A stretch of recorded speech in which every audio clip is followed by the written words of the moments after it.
Give me a second, everyone.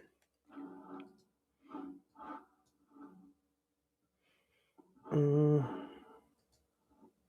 Good evening, everybody, and welcome to the Bronze Reaper podcast. I'm your host, Rosalind Perkins. Today we got a great show. It's actually a Bronze Reaper and Reaper Nation collab. Um, Today we will be talking about um. Excuse me. Give me a second. I just forgot what we were talking about. Jesus Christ. The hatred of the foundation. The hatred to the foundational Black Americans. The reason why we will be talking about that because I feel, and this is me, I feel like there is I wouldn't say a misunderstanding. They understand it, but I feel like there's a little bit more than just a misunderstanding that's going on with these nationalities. Um, and today we will not and also too, if you're gonna be donating, um I want y'all to donate to my GoFundMe for my show. For my short film. I forgot who gave me the good idea to do a GoFundMe, but definitely this is what I'm gonna be doing for the next probably few months. It's just to support my the funding. That's all. Give me a second.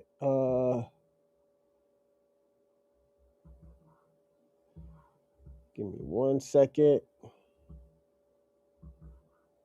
I'll put it up too. And also, there's a link right there. All you got to do is hit the QC, and it goes straight to the donation. So definitely, we're gonna. It's gonna get, as I said, it's gonna be a little bit different. I'm gonna do more Cash App and GoFundMe. So definitely, no more. There is super chat up there, but you don't need to put it in the super chat anymore. All you got to do is Cash App and give me a second. Cash App and GoFundMe. So definitely that's where I'm leading to right now. So I will be putting the link up soon. Just give me a second. Uh,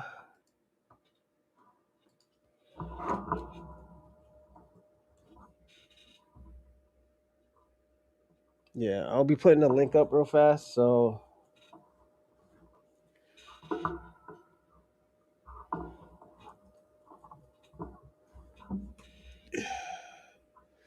give me a second.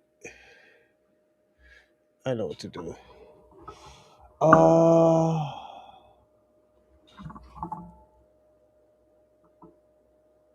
yeah, just give me a few. Just give me a second. No, I put a post up.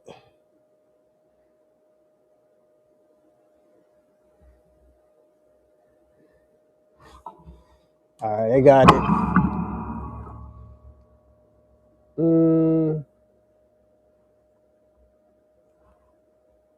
so if you want to donate, definitely this is it right here.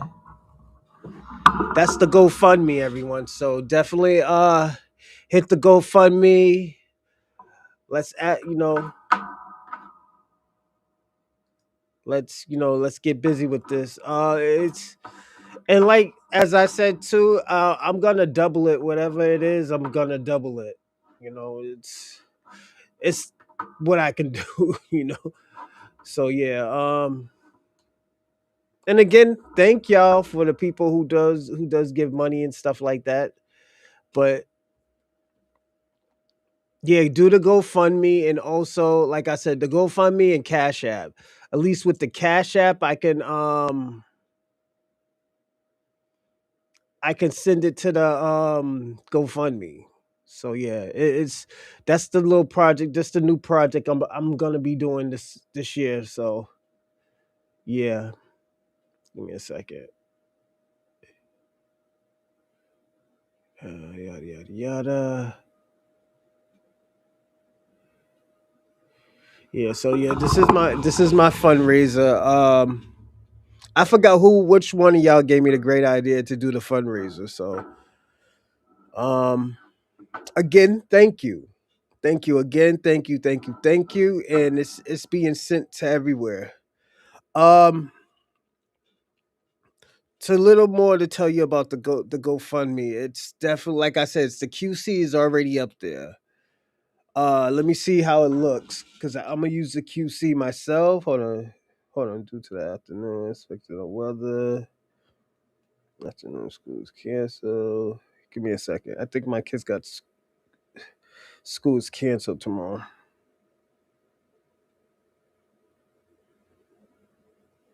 Hmm.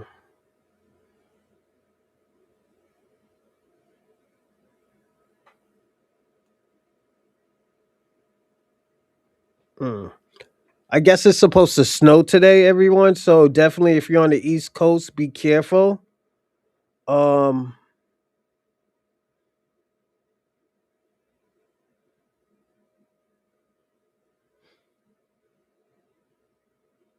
So yeah, be careful. I'm gonna do the scan code. Let me see how it looks.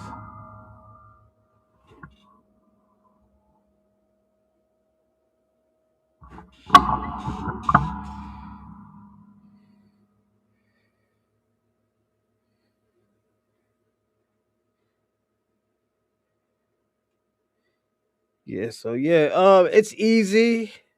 Let me see. I'm gonna do $5. See how it looks.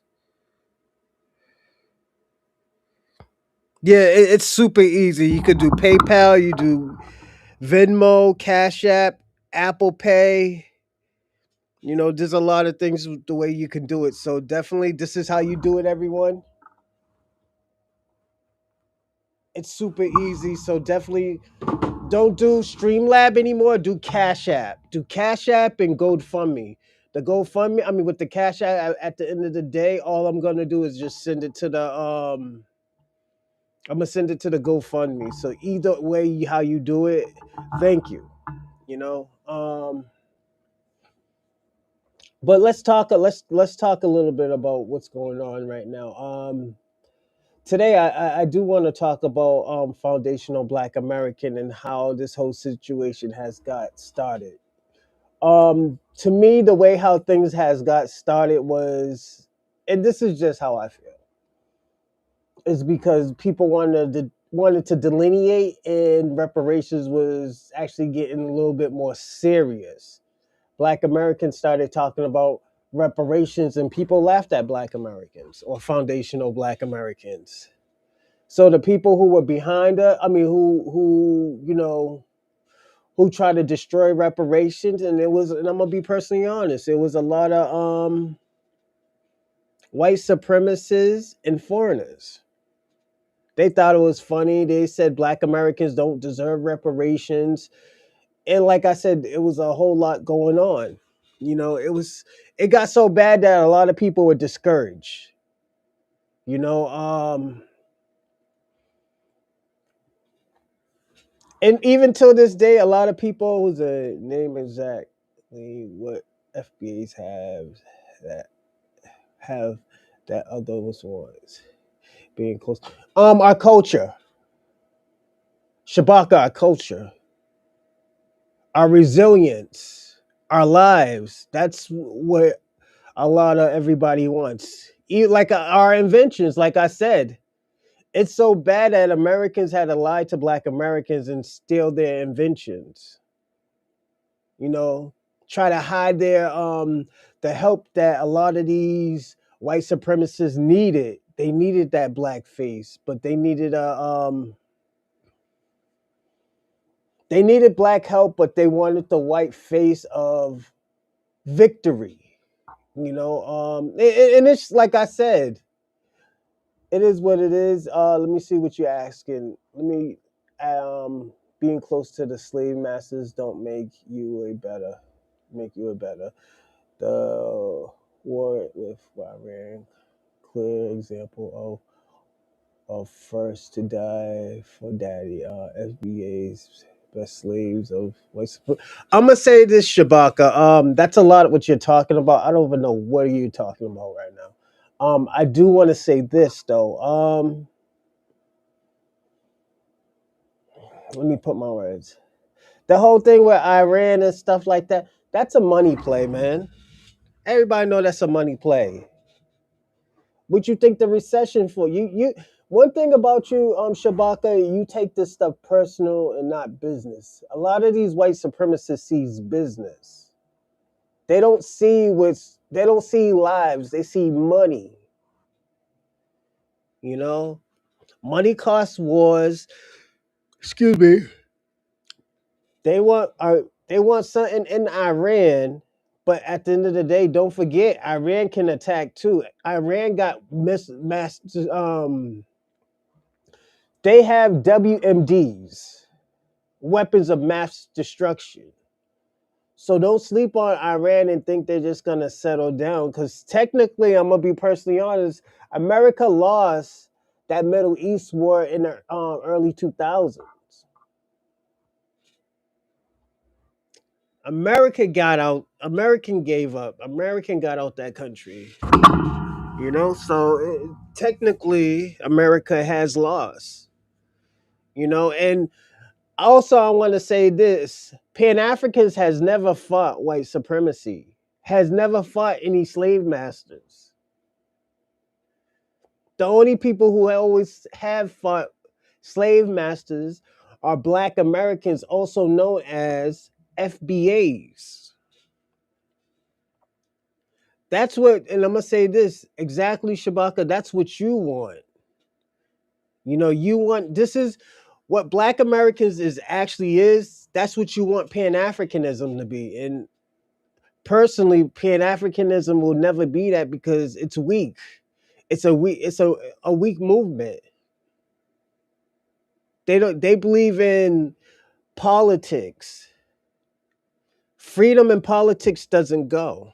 I will tell you that. Freedom in politics doesn't go. And also, Shabaka, donate to my short film. Definitely donate to it because at the end of the day, it's not like I said, it's not going for me. It's not going to me. It's going to the projects that I'm doing.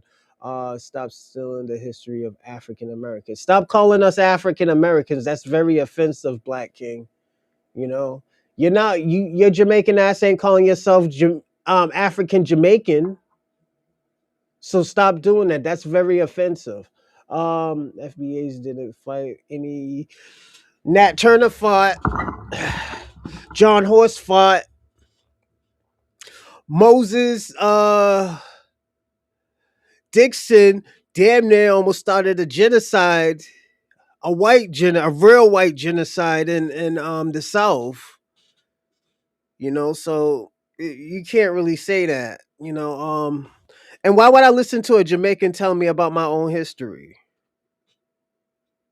So it's especially a person who's not in their own country. Nat Turner is a foundational Black American. He's Black American, you know. But yeah, because you want to call somebody African American, put it this way: Elon Musk is African American. Can we agree that Elon Musk is African American? He was born in Africa, you know. He has European roots. That's what an African American is, you know. FEAs is a new age cult. No, it's like Black King. Let's talk about it. The reason why you call it a cult because you're uncomfortable. You are very uncomfortable. You are very uncomfortable with Black Americans not helping. You're very uncomfortable with Black Americans. Elon Musk is an African American. He was born in South Africa. What are you talking about? Elon Musk is an African American. His kids are African American. He has 11 to 12 kids. They're African American. Then you say, oh, if you're born in Africa, if you have African genetics, technically Elon Musk has African genetics.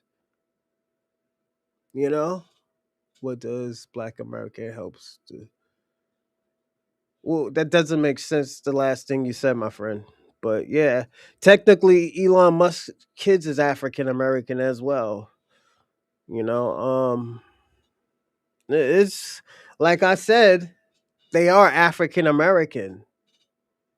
You know,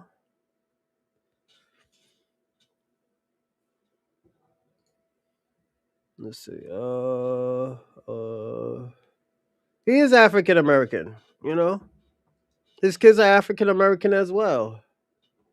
Everyone knows what an African American is. You, you are just repeating exactly. No, I'm being personally honest. Let me. Okay, let me ask you a few questions. Was Elon Musk born in South Africa? Was he born in South Africa?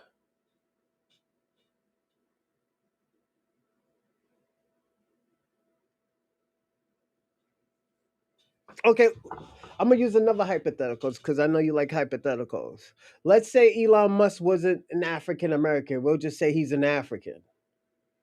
His kids were born in America. Wouldn't they be African American since their father is African? African is African. And technically he does has African genetics. Everybody has African genetics. So Elon Musk is more African than I am, you know. Shabaka, he's still African. He's African. White people did come from Africa as well, if you really want to be honest. Um, I'm just being very frank with you, you know. He is African, you know. What do Black Americans help do? I'm not getting that question right there either, Black King. So, Snow Bunny King. Well, especially specifically, what does FBA do Black do because Black Americans are separated? Um, Again, it's just a new title because when you say, put it this way, let's say the term African American, the African American term started in the 80s. Can we consider that a cult? Because there's no such thing as African American, it's just a title. If you can't consider the word African American a cult, then you cannot consider foundational Black Americans a cult either, because it's just another term of saying Black American.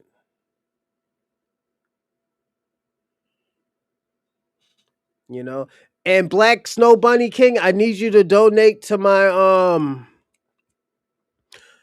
short film. It's gonna be a real good short film. I might come to your town when y'all have the film festival. So definitely I need you to donate because you do be on this show a lot, and I do put 100% into all my topics for you and all these other you as well, Shabaka. I will be coming to New York. So bring you and bring all your terrorist Senegalese friends. So I'm just joking with you, Shabaka, but yeah, yeah. Elon Musk is a settler colonizer bullshit. Ain't no white man African. He's African. He's a Afrikaner. He's South African. Like Duplessis. What's going on, Ray Ray? Salute, salute. Hey, Ray Ray. I got a GoFundMe right now for my short film. I don't know which one of y'all gave me the great idea yesterday on the show, so I made a GoFundMe. So definitely throw what you can in. Anything can help. It's just like I said, it's for the show. It's not the show, but it's for the short film that we are using. Anchor baby's about to be deported. Yeah, especially what happened in Texas with the Senegalese guy. A lot of those people are gonna get deported because of that. Yeah, I honestly, I'm gonna say this right away. I actually believe you this time. I think they're gonna be well. I always believe you, but I think this one right here is it's accurate, and Africans are going to need a lot of people fighting. I was talking to this African guy today too. I told him he needs to be careful out here because that whole bullshit that happened in Texas. You know, I personally think it's because Dorsey said something super dope to me yesterday. Dorsey said that like that could be a psyop, and the reason why I say it could be a psyop because they didn't shoot him. This man already hit the floor. The Dorsey thing happened. They blew up the fucking house. They blew that house up. So a lot of y'all foreigners, be careful out here. You know, if y'all gonna do some stupid shit, think before you do it because they're gonna start shooting people and they're gonna start just yo. They're gonna stop giving a fuck about y'all. So again, y'all better be careful out here. A foundation of Black Americans is telling you be careful out here. You know, but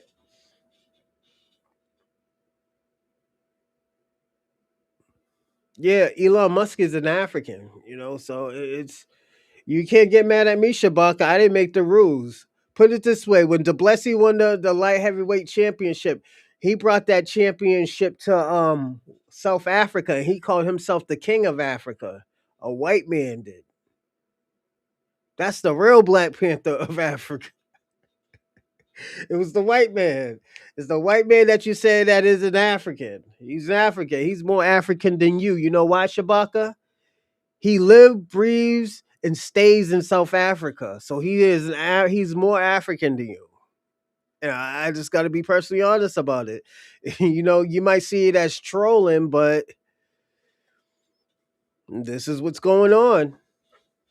I got to be I got to be frank with you. This is what's going on. You know,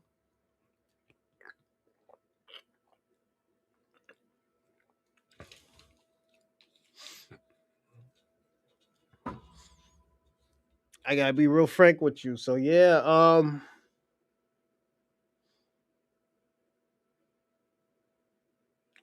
I will say this. Hmm.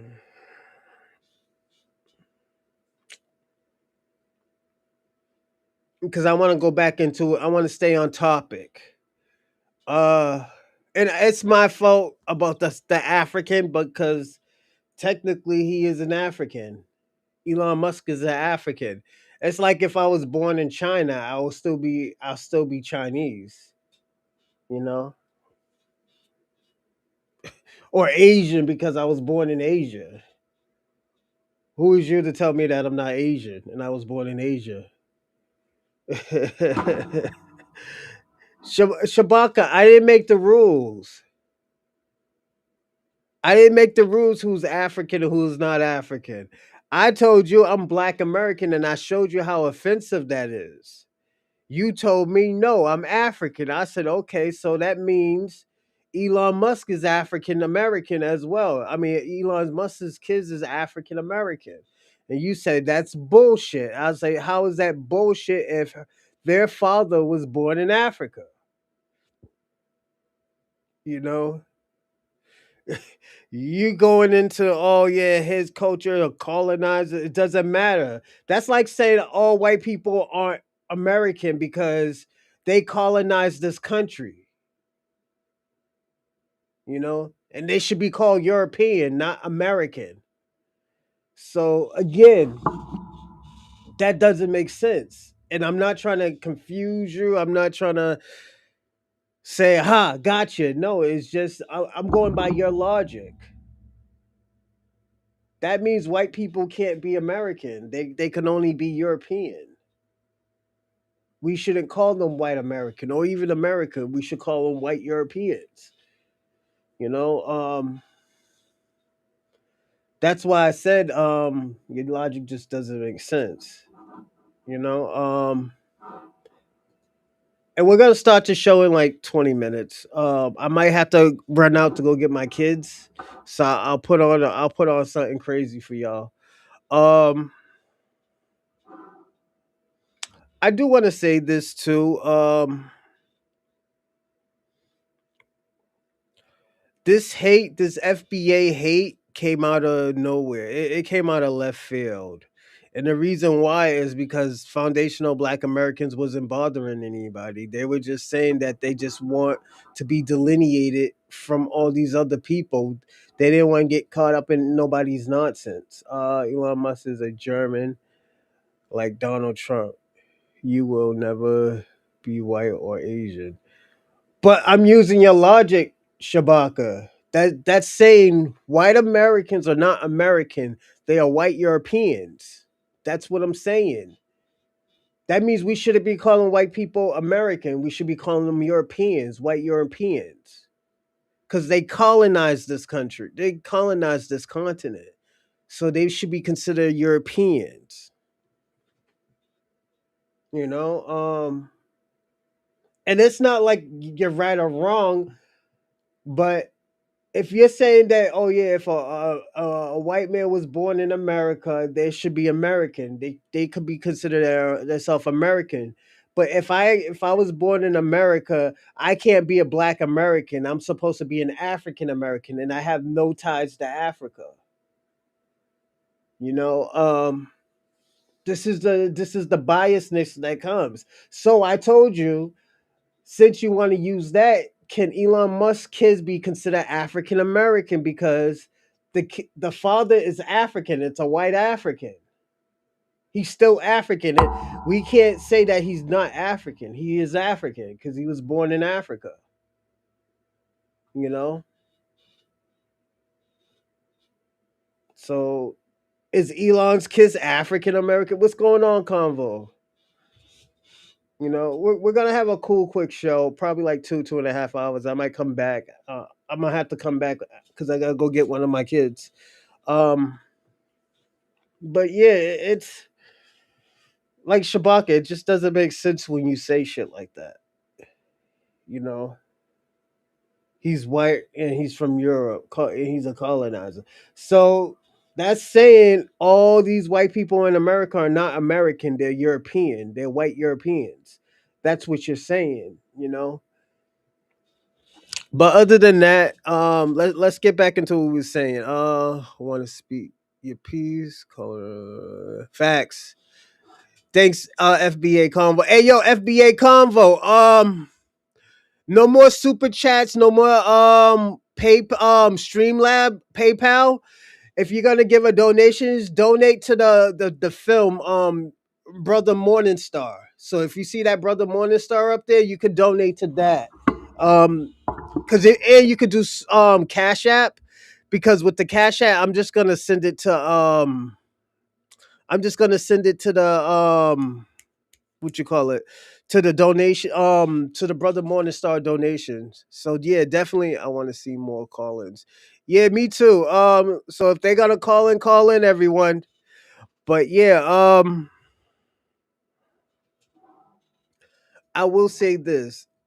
It's Please like the videos too. Oh yeah, I forgot that too. This man's gonna kill me. Um but yeah, it's just like I said, it's I don't think, and this is just me, with other people, I think it's an envious thing. Because the thing about it, I feel like they have taken Black Americans, or also known as foundational Black Americans, kindness for weakness. They want to go back to the John Lewis times where they could just disrespect us. And as what's the the fat black kid's name? He said most black people take the morally high road.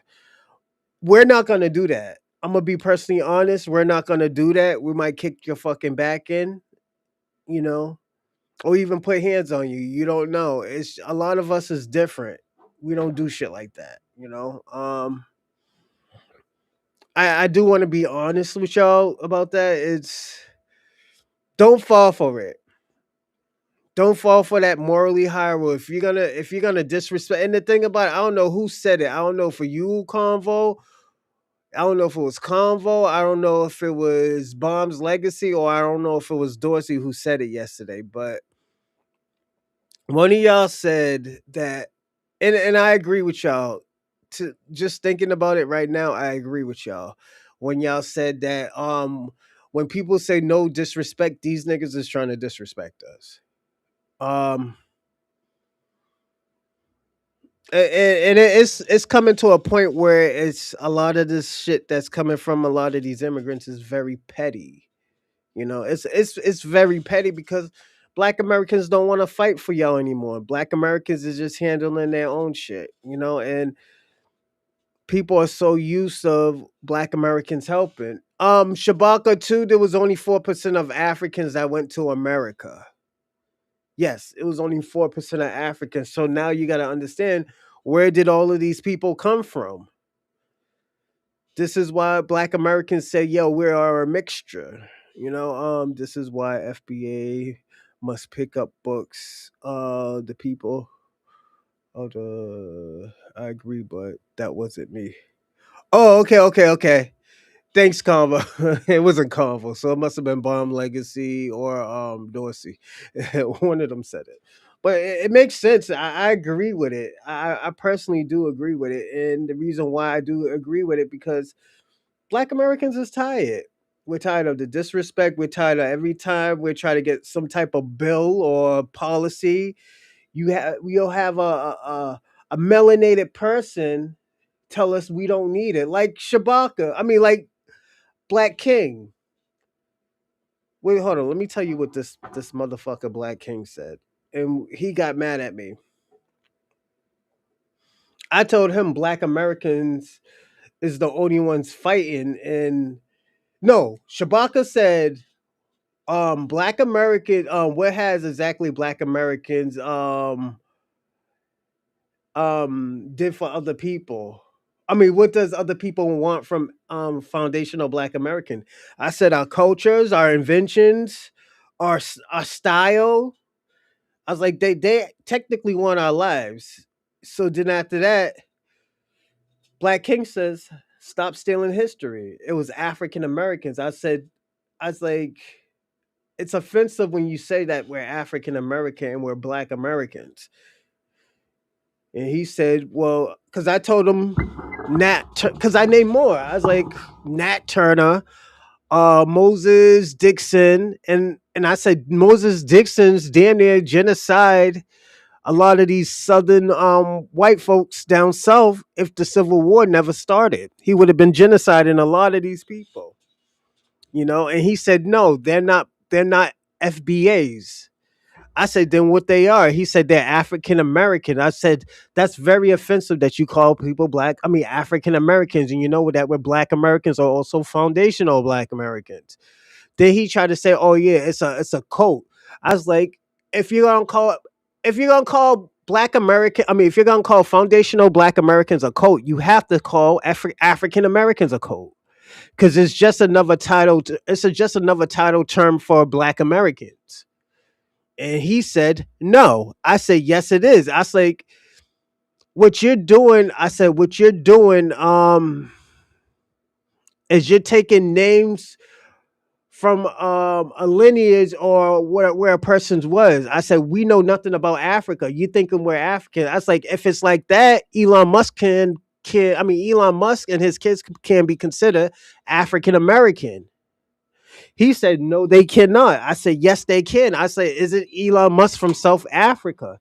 They said, yes. No, he said they colonized it. I said, it doesn't matter America, this American's continent was colonized. Is Elon Musk African? Technically, it says South African on his where he's from. He's from South Africa, so that makes him African. They still arguing with me. No, no, his people colonized. It doesn't matter. America was colonized. Yeah, it's the thing about it. They want to play these word games and stuff like that, and it's horrible because at the end of the day, it's just hurting them. It's not hurting us. It's not hurting us. You're just leaving us in a picture of saying that, like, yo, this is why we don't need to be fucking with these immigrants, these black immigrants, you know? Because every time we tell them something, they want to take it as it's a fucking coat. And put it this way, if I'm a fucking coat, why are you here? What is the whole reason of telling us that we're a cult? Won't you go call the fucking police on us and say like, "Oh, yo, Rosalind is running a cult on YouTube"? Them niggas will laugh you out the fucking phone. You know, Shabaka. It doesn't matter. He was born. He was in Africa. Yo, his people were in Africa for almost 200 years. Or 150 years, Shabaka. So it doesn't matter, what did he conquer or colonize? He has been in his people has been in Africa for almost 150 years. I'm just saying. Then we could look at America. White Americans are not white people are not were I mean white people colonized America. So technically they with your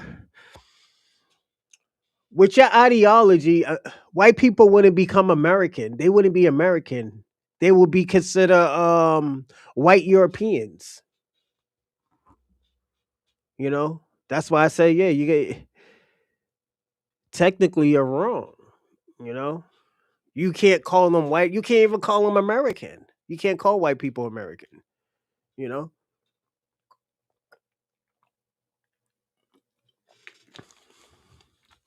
like, and this is why I say, like, yo, when you're trying to scam and scheme, this is what happens, Shabaka. You look crazy. You're not being really truthful with us. You know, if you was really truthful, you wouldn't have to you wouldn't have to like deal with what we're saying. You would be like, yeah, just leave those motherfuckers alone and they'll die out. But the thing about it, people like you, Shabaka, you're trying to infiltrate black culture. You try to make us a flat blackness, and every time a black Americans get something, we always have to give thanks to everybody else. But when it comes to African culture, we don't have to give. They don't have to give no type of thanks with nobody. Africa hasn't done anything for black Americans. Like, let's personally be honest. What have they done for us? They haven't gave us no culture. They haven't gave us no resources. They haven't. They haven't even allied themselves with us. So like, this is my question, Shabaka. What are you looking for with these Africans? Like, what are you looking for? I don't know what you're looking for. It just seems like you're trying to look for symbolic messages from these people that won't give you symbolic messages because their culture is so fucked up right now because of the Europeans, because of Belgian conference when they separated everybody in Africa and they made it a tribalistic country. Give me a second. Let's see. Everything we have, they attribute to them that where the pushback comes from. But these are the same people that sold our ancestors. Yeah, these are the people that sold some of our ancestors. Because like I said, I don't think all of us is from Africa, so we haven't been in Africa for thousands of years. So some hundreds of years, some thousands of years. So it's I wouldn't. That's why I was like, I always, I really don't like to say like our ancestors, but they have sold their own people. Those are those type of people you don't want to trust because they sell their people. You don't want to fuck with anybody who sells their own people, man. It's a shitty situation. Like, put it this way, Shabaka, if you really want to fight for black people, why aren't you in Liberia fighting? Because they started. Because right now, after Gaddafi died, they had slavery again. They put Africans in slavery again, and human and sex trafficked them. Like, why aren't you there? Defending Africa. That's what I want to know because it's just it seems like you want us to have all the smoke. I mean, you want the smoke for us, but you're not doing to help Africa. I'm just being personally honest. What are you doing for Africa?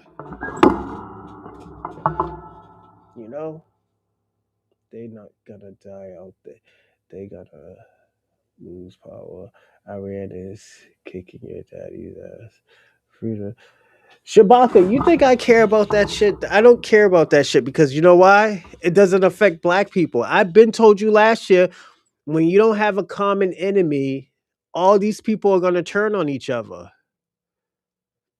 Shabaka, you turned on Black America. You get all the freedom in the world in America, but you turned on Black America. You want to go to a you want to go to a country where you're gonna have less resources. Oh, I'm sorry, necessities. You're gonna have less necessities to live.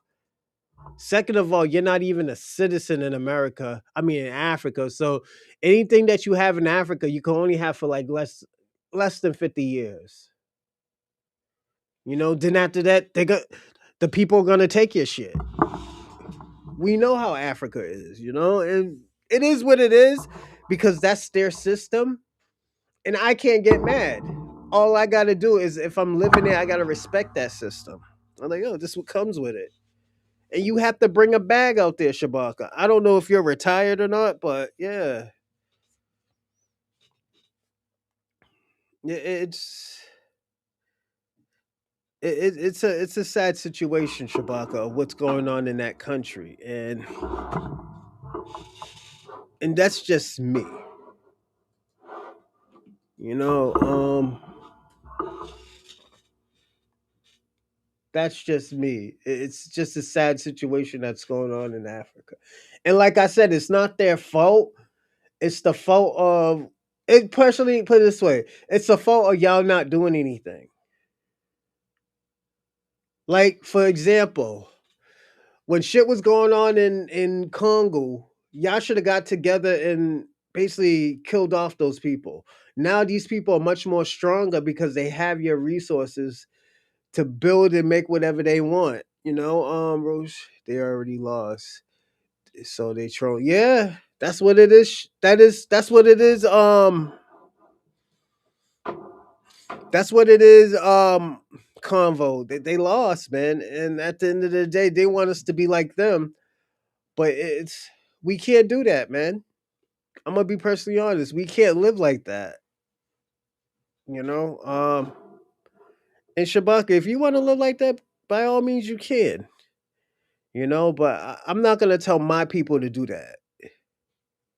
I can't tell my people to do that. I think it was. I think it's a very bad situation. It's a very very bad situation. Give me a second, everyone. Mm,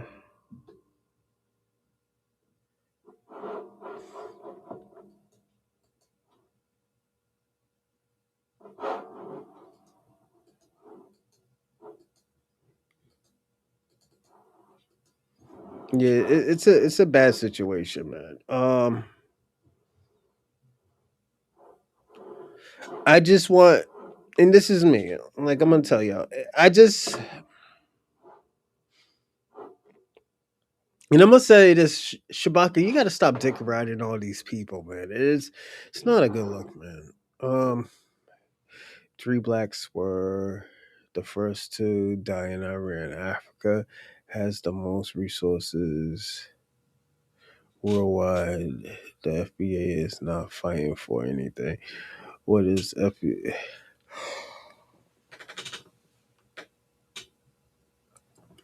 I'm gonna say this, Shabaka. Like, why do you put it this way? Why do you care what we do? If it's so, if we're such bad people, why do you care about what we do?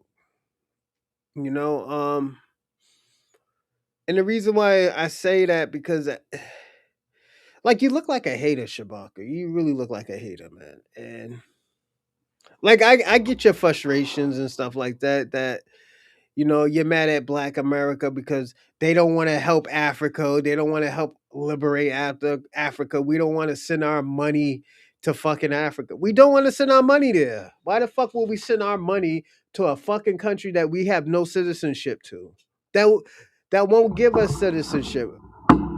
That a country that they're keeping, a lot of these other countries are keeping out, keeping these type of people out. Why would we want to send our money over there?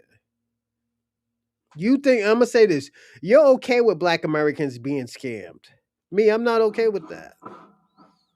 You know, I have never been I've never been comfortable with people doing that. So again, what are you doing? We don't give a fuck about Donald Trump. That shit has nothing to do with us.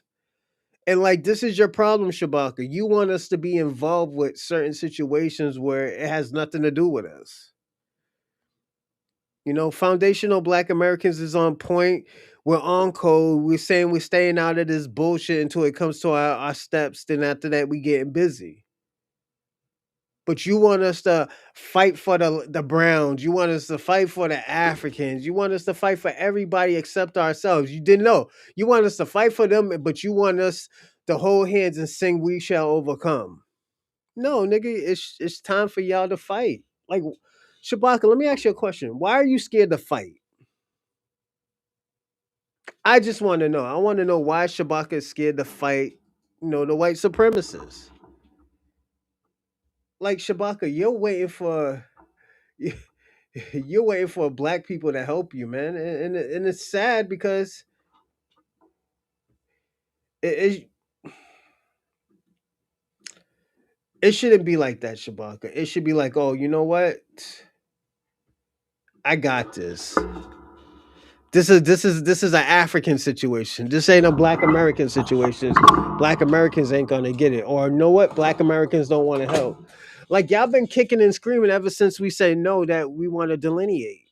You know, like, you could be like, yo, put it this way: you could be trying to trigger us all you want, but at the end of the day, Shabaka is just all you doing is bitching. You dry begging. That's all you doing. You're dry begging. We told y'all already we're not helping you. We told y'all that, like, yo, y'all gotta handle this shit yourself. But you're mad. You to this day, you're still mad that we don't want to help. So, like, again, you got to get over it, Shabaka. Because blacks in America. Thank you, Shabaka. About time, blacks in America. At least say that blacks in America and worldwide are my family. No, Shabaka, we're not your family, nigga. We don't even know you. You don't have shit, but what the white man gives. No, Shabaka, we take. We manipulate. We force them. We force their hand, Shabaka. We don't leave our country because the going gets tough. Again, like, this is why I said Black Americans are more. This is why I always tell you this, Shabaka. Those Africans in France, they're more resilient than y'all, and the reason why is because you can't have the shit that you have in this country. Like, y'all technically get handouts in this country. You know, I'm gonna be personally honest. Y'all niggas get handouts in this country. You know, give me a second, everyone.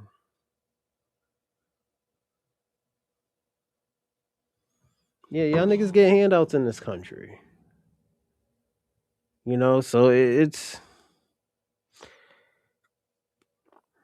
you should be kissing our asses like what's the name? Angela Castro said.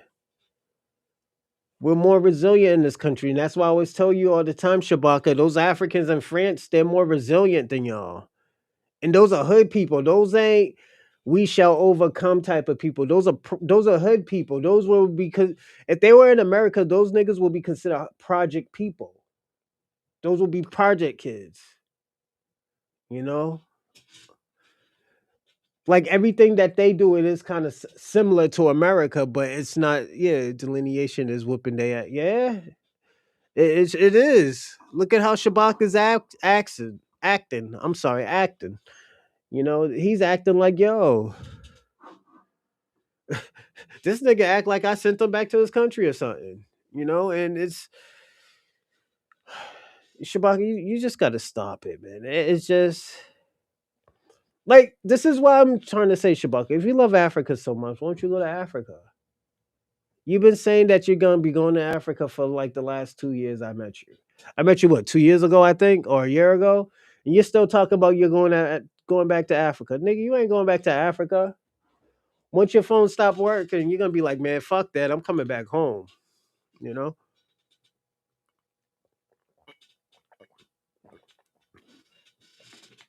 I'm just being personally honest. But yeah, convo. It's true. They can't do anything without us. Why you think they come in our spaces? Why you think they try to manipulate what's going on? Why you think they call us a fucking cult or CIA? Like that shit is crazy. Cause we don't want to mess with y'all, nigga. Let me ask y'all something. Y'all been when I'm gonna say this. Ever since a lot of y'all Africans and a lot of y'all foreigners got in this country, y'all went against the grain. Y'all went against the grain of why y'all came over here in the first place. We brought y'all over here to so we could have unity. Y'all wasn't the one with the unity, and this is why I always tell people all the time. I said, why are y'all blaming black Americans and y'all the ones who caused the fucking problem? Like a lot of y'all caused this fucking problem and y'all try to blame black America for it. Black Americans was the ones that were only one putting in the effort. Black America was the only ones that technically was fucking Pan Africans. Bring this up closer. Yeah, we was the ones who were technically Pan Africans. None of y'all didn't want to be Pan Africans, So now, like I said, shit comes with consequences. Y'all thought y'all was good. Y'all thought y'all was getting money out here and stuff like that. Now this white man's putting travel bans on y'all. He's telling y'all niggas y'all can't come over here no more. Y'all need a background search. So it's not Black America's fault. It's y'all own fault. It's y'all well doing. Sorry, it's y'all well doings. You know, yeah, facts. It's just what Gullery, they just gotta figure this shit out themselves. Again, stop looking for handouts and just handle what you got to do, man. You know, like at the end of the day, I know y'all hate us, and the thing about it, all no love lost. If you hate us, okay, cool. You know, we don't have to fuck with y'all. Y'all don't have to fuck with us. Remember what y'all niggas say? Y'all got y'all own communities. For God's sake, y'all motherfuckers live with white people, near white people. Y'all motherfuckers don't live in a hood like that. When y'all come to this country, they give y'all stipends. Yo, they were giving y'all $5,000 stipends a month. Like, are you serious? Now all of a sudden the shit stopped. You think Black Americans did it? No, it's just we don't fuck with that.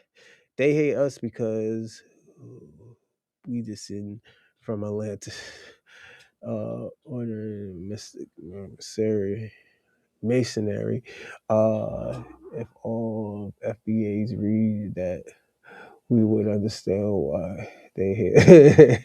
Yo, you give me that book, Ty B. Yo, give me that book that you're reading, and I'll read it. That seems like it's a dope book.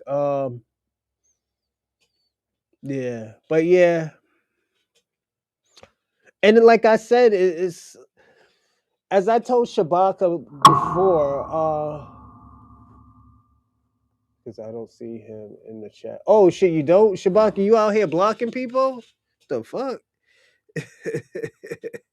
Oh yeah, do this. I'll tell you what to do. Give me a second.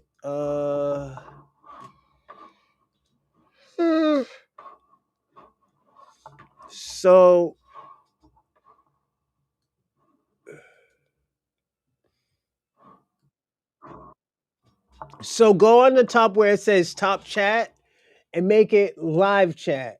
Maybe you will see him. So yeah. Yeah, go on to the top chat and make it live chat. You might see him. Other than that, I don't know. But yeah, it's I'm gonna even go farther and say this before we start, and we'll start breaking down videos and stuff. Because this isn't the first video I want to do.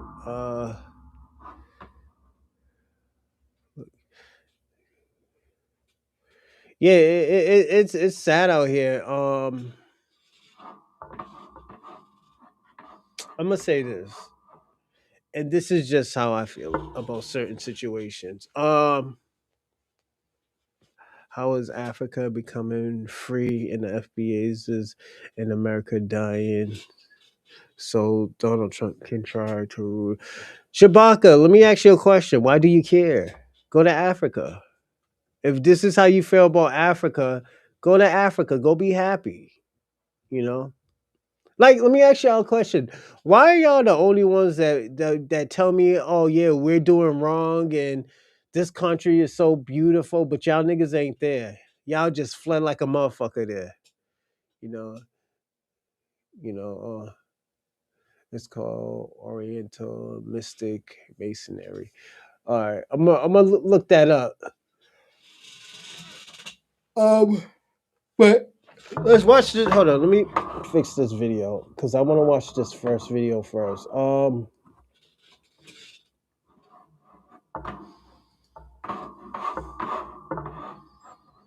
Give me a second, everybody.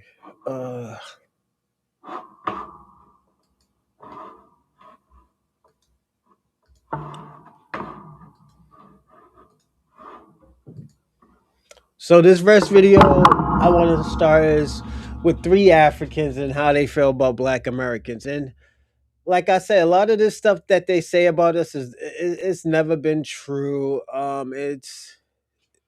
It always had shaky information, but we're gonna start this video. Give me a second.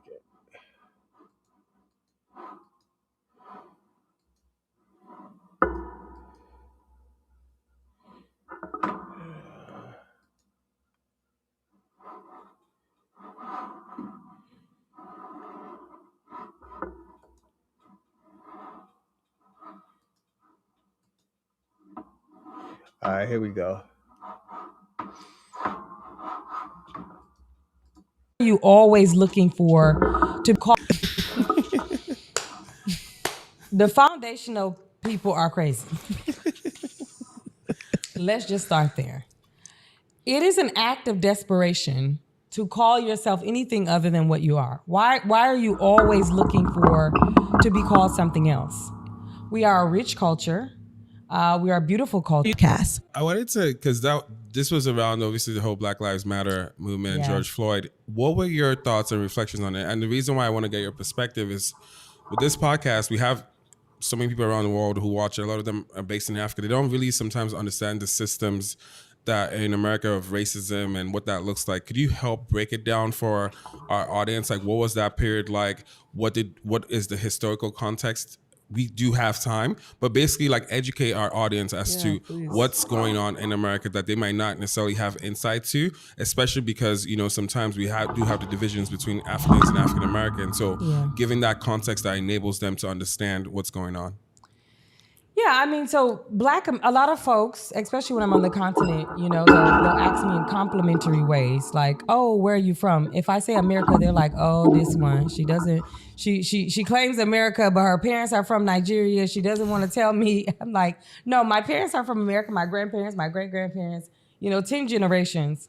And because of colonialism, right? There's a lack of historical understanding of African Americans, the ethnicity in America. And I would also say because of oppression in America and anti-African sentiment in America and xenophobia, there is a lack of understanding. So I want to start here.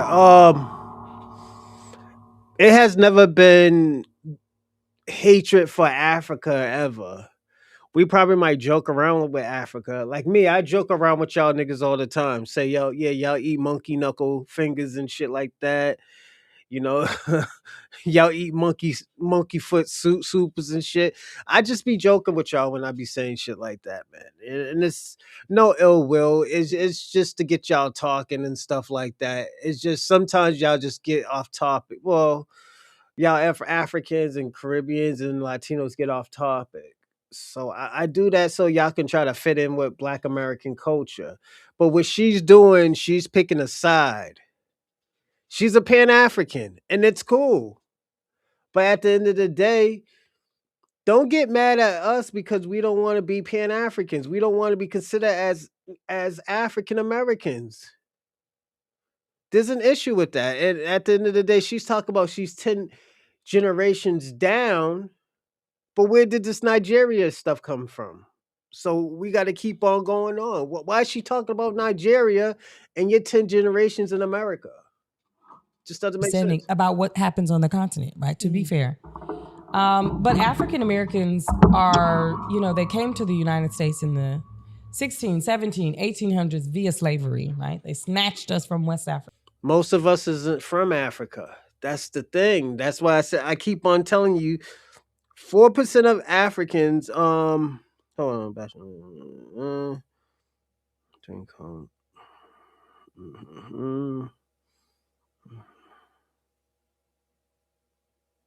Give me a second, everyone. So yeah,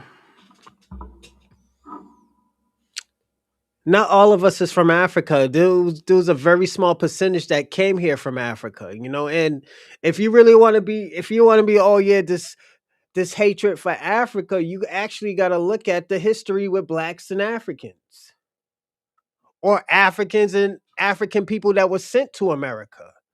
You can't do Black and Africans. You could do Africans and Africans that were sent here from America. I mean, from Africa to America, and you could see that it wasn't a good relationship.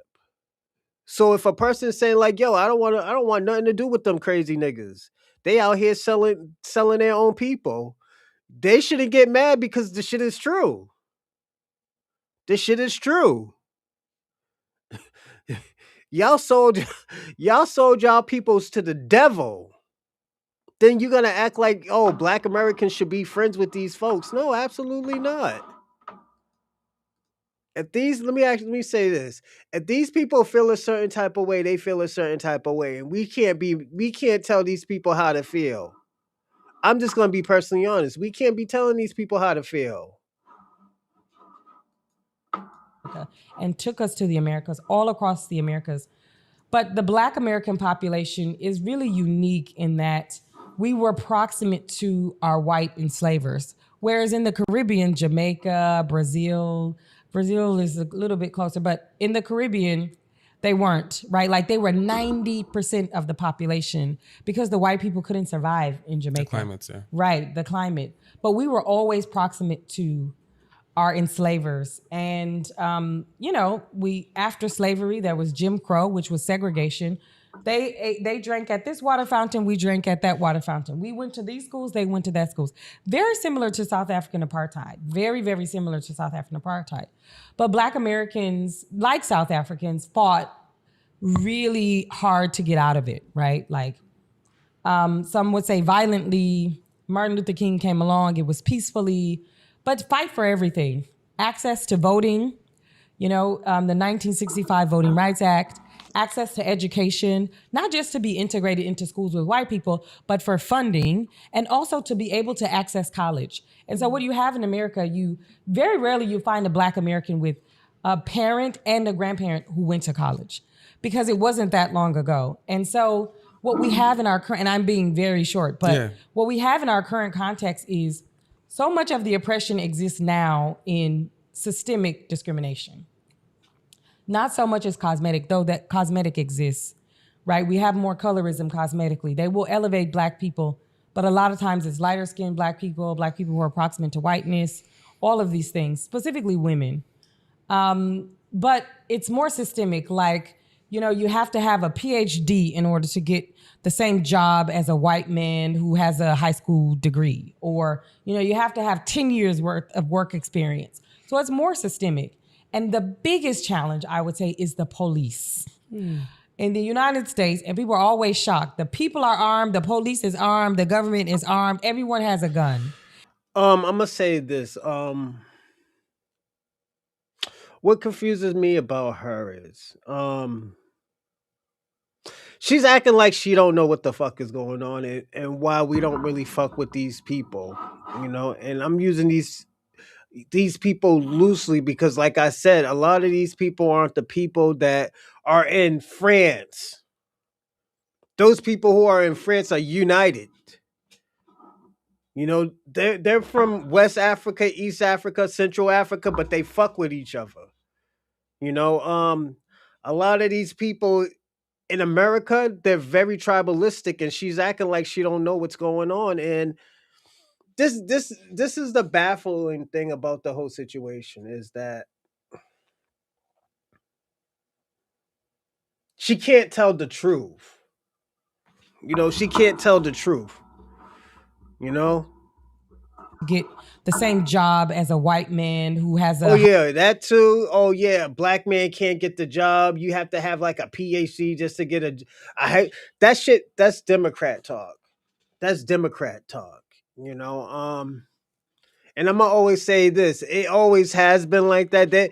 They rather give the job to an immigrant before they give it to a black American. You know, it's just she's not being truthful at all.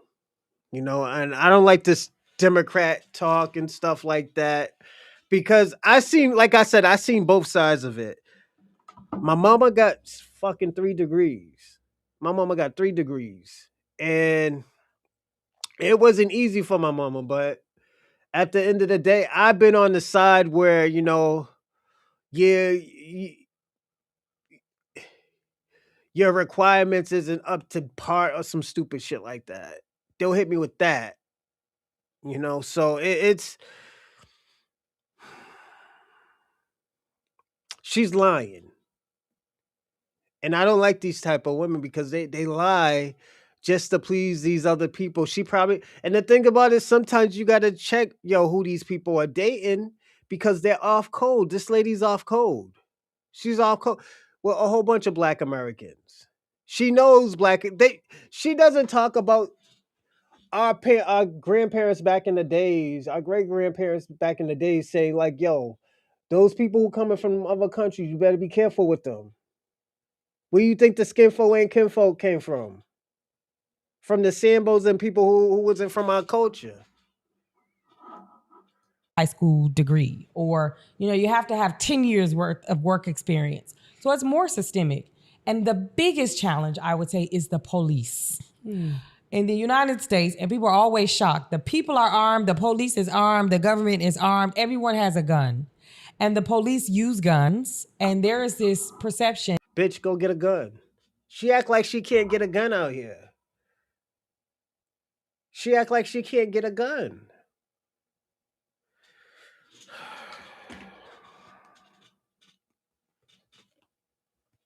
I'm gonna show y'all something. I'm just gonna block my information. I want y'all to read this. This is how easy it is. I got my firearms license. It is easy to get one. You just can't have a record. If you scared, go get yourself a gun. Go to that gun range. Go be out here getting busy. That every Black person is armed and every Black person is dangerous. And Black people are inherently violent. And because Black people are violent, they are owed violence back to them. And because you have this history of protest in the United States, you have this history of rioting sometimes amongst Black people. When something doesn't happen the way that we want it to happen, systemically, institutionally, we're fighting for access for our rights. There was this explosion in 2020, but it wasn't just 2020, right? We had Trayvon Martin before that. Yep. We had other incidents, even in Minneapolis, we had Mike Brown in St. Louis. Yeah. Every 2 or 3 years, there's always this very public display of violence. A lot of people don't realize how large the Black population in the United States is either, right? It's like 33 million people, right? And it's... Lady, it's 50 million Blacks in America. Just about 50 million Blacks. And the reason why I say 50 million Blacks, because a lot of these people, enough of these people don't do census. They say that it's 42 million, but it's like 50 million out here. Low key, it's like 50 million. So like I said, she's lying. She's not telling the truth. A lot of these people you got to be careful of. And this is why I'm stopping her and stuff. And we got to debunk this stuff. Huge. And 10% are also of West African, like one of their parents or both of their parents are immigrated from West Africa. And you have these two sides converging, the police who are violent and then the people who protest. And so you have this public display. We always say, if it bleeds, it leads, meaning if I see you bleeding, it's probably going to enrage me. Of George Floyd, there was a knee on his neck. They suffocated him. They killed him. It was on video. It was public. We were all at home. We didn't have anything to do. CNN is playing this nonstop. You're getting enraged. You're like, this is racism. They only killed him because he's Black. All of these things. And we don't have the analysis that some in the African diaspora have, which is really based on class, right? When you have absence of race as a primary deterrent or primary determinant of who you are, a lot of times we see class. Yeah. And we have that, but it's not as strong as race. Like, we will get rid of you if you decide you become a rich Black person, but you don't want to be Black, and now you're Blasian, now you're biracial, and you gotta go. Now we don't like you. And so Black is that is your leading identity. Almost always, even as a woman, being Black is your leading identity. Even if you're gay, being Black is your leading identity. So it's almost like this duty, and people think we had a meeting or something. They're like, did they have a meeting? Why did they all come out at the same time? It's just cultural, right? And so we came out, we protested, the white people joined. But I would say it was very similar to the SARS movement here in Nigeria, if I'm being honest with you. While the racial component was different. And SARS. In SARS, it was very similar because it was the same brutality. I would argue that it was a little more brutal here in Nigeria. Yeah. But it was the same sentiment, right? It was the motivation. I went to London at a time where they were protesting outside of the Nigerian embassy. So I actually got to witness the largest Black Lives Matter protest outside. So you got to question where this girl's from. She doesn't look like she's a Black American. I got to be personally honest. She does come off as Nigerian, and I'm not saying she's ugly or anything. Well, no, she's a little cute one, but at the end of the day, we could tell that you're not. We can tell that you're cosplaying. We could tell that she's cosplaying. Out of the United States. And it was driven by solidarity for Black Americans around the Black Lives Matter movement in the United States, and also motivated by InSARS in Nigeria, because it was very similar. You had people, you had kidnappings in Chicago from police departments, you had violence, you had people being extorted, you have all of these similarities. And I just think it was a beautiful display, if I may, of the African diaspora, and like how we continue to come together. We saw this in the 90s with Black Americans and South Africans. We saw this in the 70s with Ghanaians when they were leading the Pan-African movement. We saw this in the 60s with Jamaicans and Ethiopians. So I like to believe that while we nitpick, you know, when you speak plainly to people, they will understand. They The Ethiopians and the Jamaicans, there has never been no Ethiopians and the Jamaicans. The Jamaicans just carried the ideology of the Zion, was it the Jah, the line of Jah, whatever it is, the Rastafariism. That's what they follow from Ethiopia. The Jamaicans didn't help Ethiopia. It was Black Americans. And if you hear what she was naming, the Ghanas, the South Americans, the Ghanaians, all of those people were being helped by Black Americans. It was never the other way around. It has never been the other way around. And this is where I'm saying that there's a disconnect coming with these people. There's a very big disconnect, and it's concerning because at the end of the day, this lady right now is trying to gaslight Black Americans to help Africans and Caribbeans and everybody else. Let alone we're gonna fall for the same okie doke of helping these motherfuckers and getting. At the end of the day, all the shit's gonna go left after it's over. Yeah, Shabaka, it needs to be a delineation. It needs to be a delineation. Yeah, all of y'all people in your country is not on code, Shabaka. Should we, have unity with a dysfunctional continents and countries? Y'all are very disorganized over there. Like, and it's not, and I'm not trying to be funny or trying to hurt your feelings, but y'all are very disorganized over there. It's very disorganized over here. It makes no sense to have a solidarity with y'all. That's why I said the same thing with the Latinos. Latinos. They're fickle. It's a fickle culture, man. They go by colorism.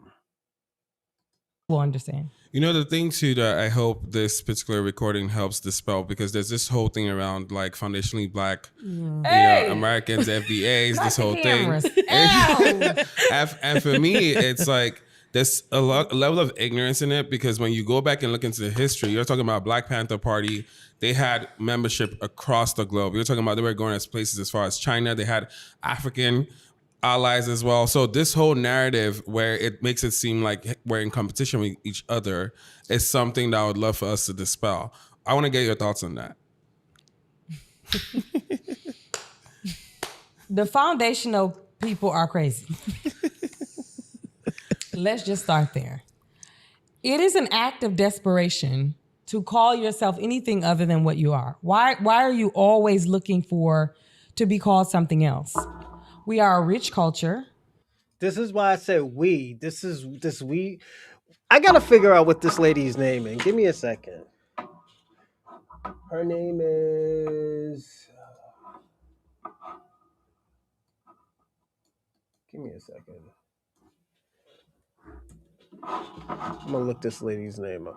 I'm sorry. I'm gonna continue this. We are a beautiful culture, and when you have a high cultural self-esteem, then you go anywhere in the world, and it is not reductive to be in proximity to anyone else. I never feel small in Nigeria. When I leave Nigeria, I even feel more full. You know what I'm saying? Because I can see so many similarities. I can embrace the Nigerian national culture, but also all the ethnicities within it for its each individual beauty. It makes me feel fuller. Yeah. Do you understand? Yeah. And when you have that high, just like cultural self-esteem, right? It just makes it so much easier. So I don't subscribe to this whole foundational Black American, the Hotep, the Sulan, the flag, all this. What's wrong with being African American? Yeah. You know what I'm saying? You're trying to take the African out of it, because you're anti-African, Yeah. because you're xenophobic. So there has to be some element of it. Now, I will say this: in my personal life, I have almost only seen this online. I'm not saying it doesn't exist because as a New Yorker, I obviously know Uh, it exists. I will say I do think it is phasing out with the globalization of like. she's lying. She's lying. And the reason why I'm gonna say she's lying is they've been saying that for the last 3-4 years that it's been phasing out. You know, it's just she's not tapped in. And this is why I always tell people all the time. Her name is Tamika Boyd or some shit like that. Tanika Boyd. I'm gonna say this. And I don't know if that's her real name. I think she's Nigerian. I'm gonna say this. She's a Pan African. You know, she's a Pan African, and like this is why I said what I said earlier. If you want us to call us I mean, if y'all want us to call ourselves Africans, you got to say Jamaican Africans. You got to start saying Dominican Africans, Puerto Rican Africans, African Puerto Ricans. I'm sorry, African Jamaican.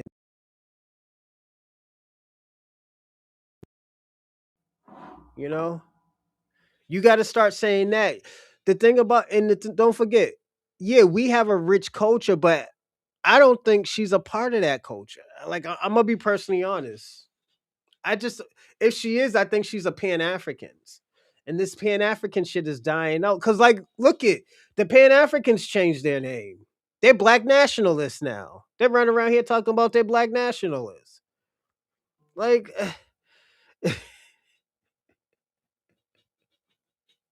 it y'all out here, let me tell y'all something. Like when I told y'all in November, man, I told y'all, I was like, yo, they're gonna be out here on overtime. This bitch just came out of nowhere. She came out of nowhere. And shout out to her, but at the end of the day, you can't do that.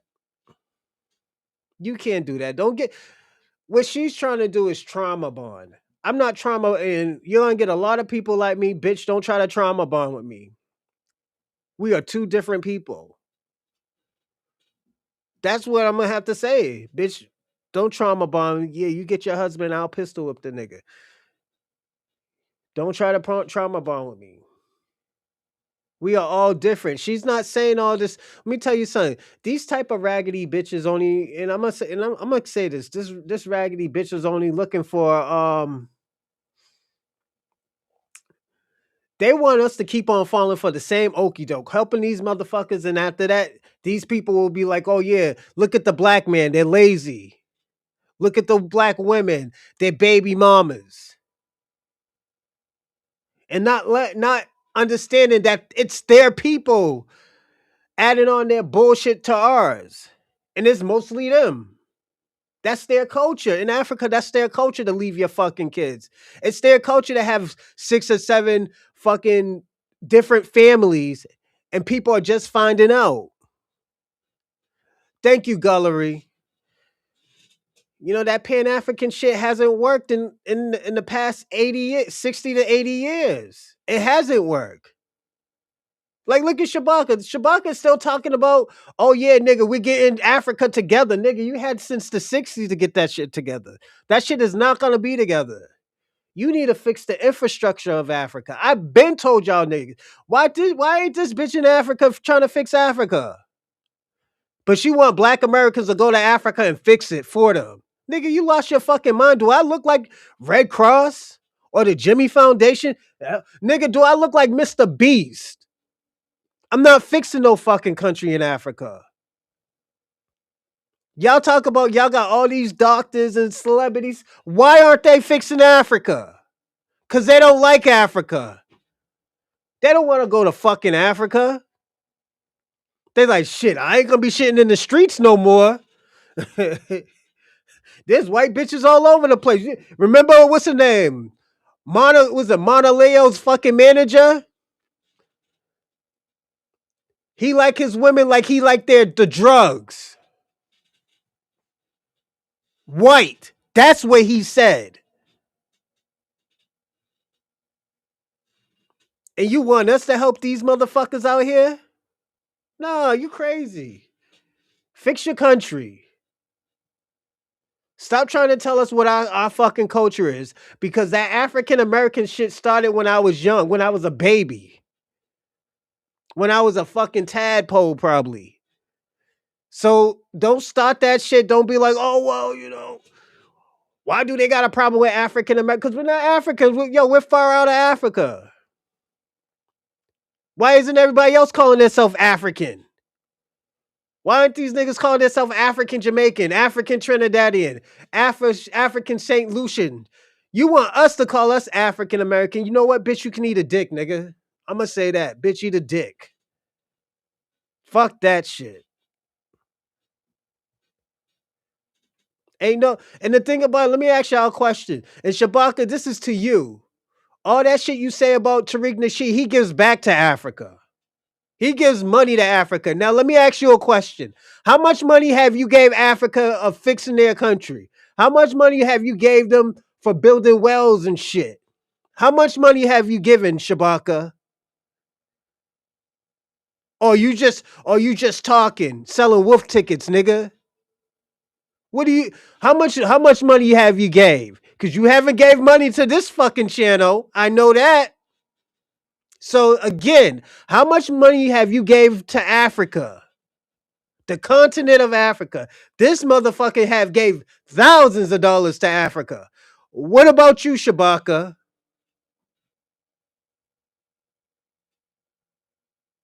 I'll wait. Go on.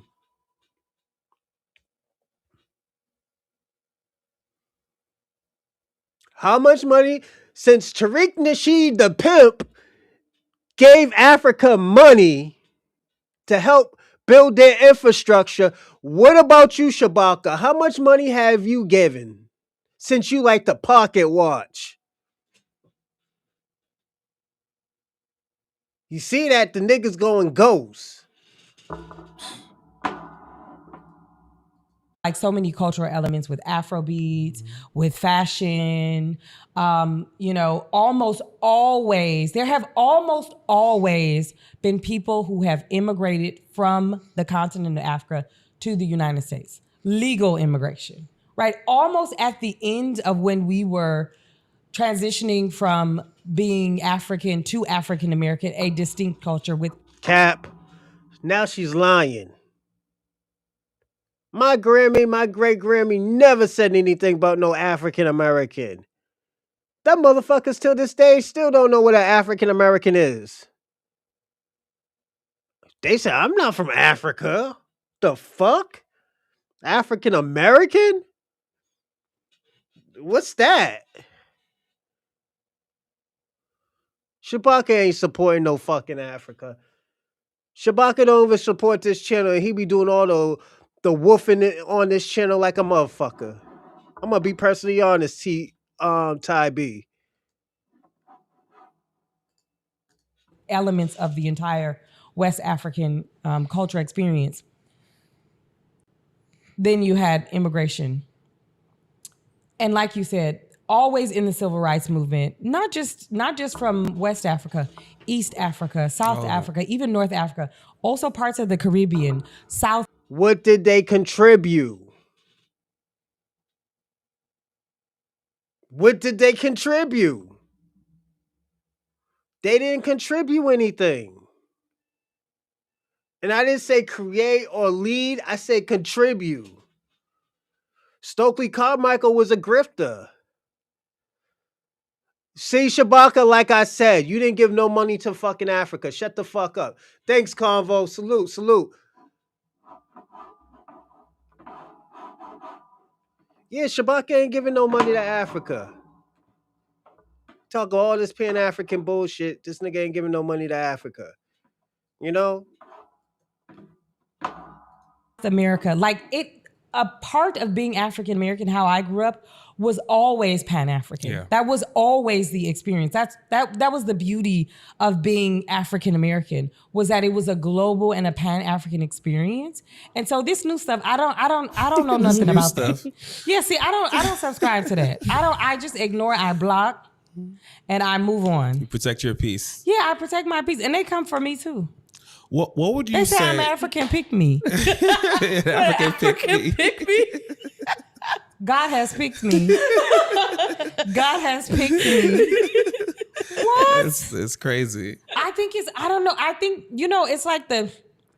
it's like the white boys in the basements and then they get mad and they go to the gun store and now we can't go to the grocery store because they want to shoot it up. I think this is the equivalent. Yeah. I think they're online and they're searching for meaning and there's a lack of education. Yeah. See, me, I grew up poor. I didn't grow up dumb. You see what I'm saying? My Difference. parents, just because they didn't have money didn't mean they didn't understand the value of education. And so I always had a sense of identity. I always believed that I belonged to a global Black community. I've always... I think I found the answer. I think I found the answer. A lot of these Pan-Africans, these immigrants, the reason why they hate Black Americans is because we don't subscribe to their bullshit. Thanks, Carvo. Yo, we don't say the thing. This is it, man. It's because we don't subscribe to Pan-Africanism. We don't subscribe to Pan-Africanism. And I'm gonna give you an example. Shabaka. When I first met Shabaka, he was very cordial. But once I told him I do not subscribe to Pan-Africanism because it's a scam, it hasn't done anything for Black America in the past 80 years and led us down astray, he got mad at me. He called me xenophobic, a cult. He started attacking me. When I started showing him that, like, yo, a lot of Black Americans were aboriginals of this country or natives. Let me say natives because aboriginals might mean something different to somebody. We are native to this land. People got mad. I mean, Shabaka got mad at me. He got mad at me. So then after that, I said, oh, yo, this is a money play. These people started losing money and they started getting more aggressive. Look how aggressive she is because I don't subscribe to what she is. That's why I call her a raggedy bitch because I don't subscribe to her bullshit. I don't subscribe to what she's trying to sell us. You're mad at me because I don't subscribe to Pan-Africanism because you want to be a global fucking continent? By all means, you can. Go to fucking Africa. Go help Africa. Let them scam you. You ain't gonna scam me. My family didn't tell me, oh, yo, you come from some mud hut in Africa. No, absolutely not. My family has never said that, But now, let's see what she says. No, let's see what Tariq Nasheed. Darling Radio, like and subscribe. Darling Radio, like and subscribe. The foundational people are crazy. Let's just start there. It is an act of desperation to call yourself anything other than what you are. Why are you always looking to be called something else? We are a rich culture. We are a beautiful culture. And when you have a high cultural self-esteem, then you go anywhere in the world and it is not reductive to be in proximity to anyone else. I never feel small in Nigeria. When I leave Nigeria, I even feel more full. You know what I'm saying? Because I can see so many similarities. I can embrace the Nigerian national culture, but also all the ethnicities within it for its each individual beauty. It makes me feel fuller. Yeah. Do you understand? Yeah. And when you have that high, just like cultural self-esteem, right? It just it just makes it so much easier. So I don't subscribe to this whole foundational Black American, the Hotep, the Sulan, the flag, all this. What's wrong with being African American? Yeah. You know what I'm saying? You're trying to take the African out of it because you're anti-African, because you're xenophobic. So no battles tonight. If we do a battle, it might be later. If I'm in the mood, I'm just irritated. I don't know. They're irritating me right now. They get on and just the way they be looking. Their look is just irritating me right now. I don't know. Hello, battle. I don't. God, that's irking me. it's it's irking the shit out of me. Just they all got the same look. Hello, battle. One battle. One. Shut up. Shut your ass up and get out of here. You know. Is it tether fatigue? I think is it tether fatigue? Shit. It's just annoying. It's annoying to me. Now, if it's interesting, some of the ladies, it's if it's interesting, it's interesting. Sometimes the conversation is interesting. Then I'll have them on and we can chop it up for the 4 minutes. You know what I'm saying? If it's interesting, it's interesting. We get to know people. Just sometimes, just like the twerking girl up there in the UK. She's cool. She's cool. She's a little annoying, but she's cool. She has a cool personality. But when they come in with that dry, hello, one battle. I'm in Nigeria. I'm trying to get food. Okay, battle. One battle. Oh, God, Lord. And them Pakistan dudes, I don't battle them at all. They're just not interesting. They can't understand nothing. We can't understand them. It's just zero personality. It's zero personality. But we're here, man. Y'all tap the screen. Everybody tap the screen. Tap the screen. Tap it. We got 12,000 hearts. If you tap the screen, let's get it up to 50,000 hearts. Just tap it. All you got to do is tap the screen. And that'll let more people know that we in here. All right? So everybody, we got... Everybody, also don't forget, if you click the link up on top, the short film donation, it donate, and y'all can donate to my short film, Brother Morningstar's The Great Portrayal. Sir Adam's Great Portrayal. It helps out, and I'm gonna double it. So if I get $6,000, I'm gonna give another $6,000. So thank y'all for donating on it. So it's right there. It's on top, and also I will put a link as well. Almost 400 people in already. So tap the screen. Tap that screen and let everybody know that we're live. All right, let's get it up to 100K. Hell, let's get it up to 100K. All you got to do is just keep tapping. Tap them hearts. Tap it. Tap it like you at a damn casino. All right? Tap it like you ringing your baby daddy's doorbell when you need some money for formula. Tap that motherfucker. Tap it. All right? Yes, indeed. Tap it when you at the strip joint ATM, brothers. When you at that ATM at the strip joint, tap it like you tapping in your damn keypad number so you can get them $40 out for that lap dance. Tap that screen. Tap it. But listen, you know what I'm talking about, man. Have y'all seen this video? I think I put it on my TikTok. I think I put it on TikTok. I know I probably did. I put it on my Instagram and others. This woman, she's on a podcast, one of these African podcasts, and she's something. I don't know what she is. I don't know. She's something.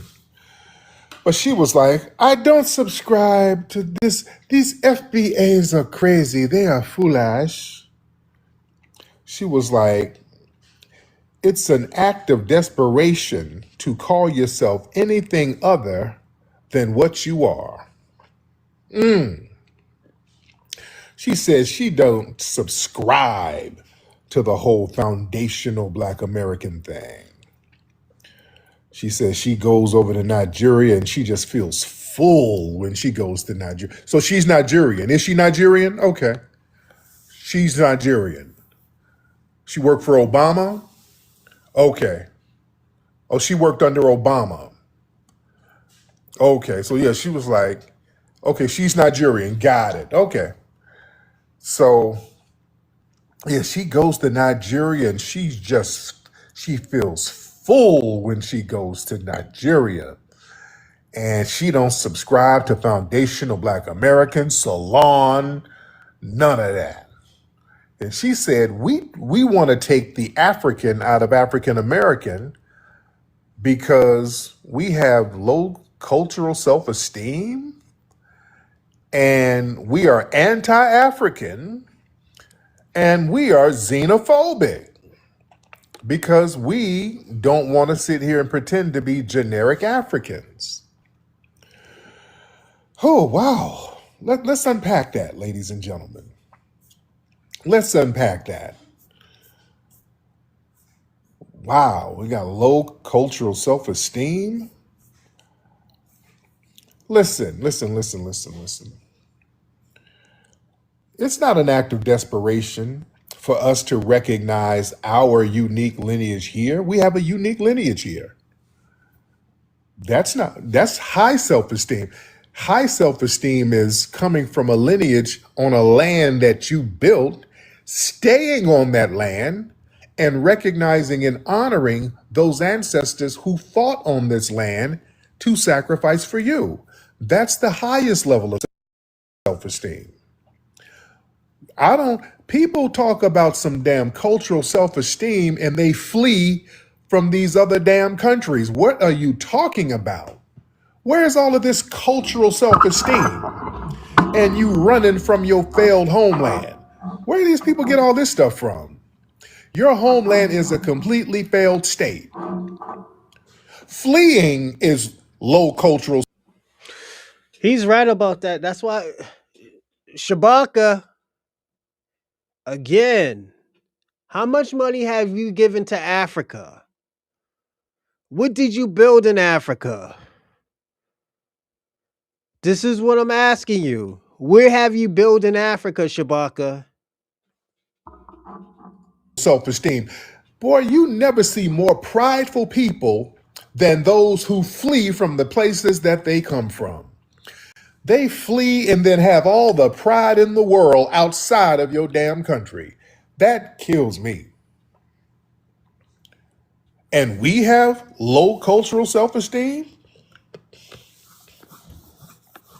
Listen, erasure of tangible history, that's low cultural self-esteem. It's desperate to ignore the specific documented history of our foundational Black American ancestors, opting for some damn generic label that erases our unique culture here, our institutions, our foundational contributions that our ancestors made on this soil. Yeah, family, we don't have to sit here and act like no damn generic Africans because we're not. We're not generic Africans. We have a unique, distinct lineage that everybody wants to come latch on to. We don't have no tribal connections over there. Let's just be real. We can't trace nothing to no tribe over there. And that DNA testing, that's vague as hell. No, we're not going to sit here playing pretend for people. We got a unique, tangible culture and history right here, ladies and gentlemen. We can go to cemeteries and put our hands on the tombstones of our ancestors. We don't have to play little Wakanda games. You understand? We're respecting the survival of our ancestors. That's high cultural self-esteem. You understand?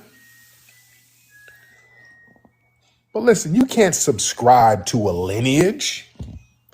Either you are or you're not. Lineage is a biological reality. Either you descended from the people who survived American chattel slavery, or you didn't. Bloodlines, DNA, ancestry, these are factual realities. That exists independent of anybody's personal feelings or opinions.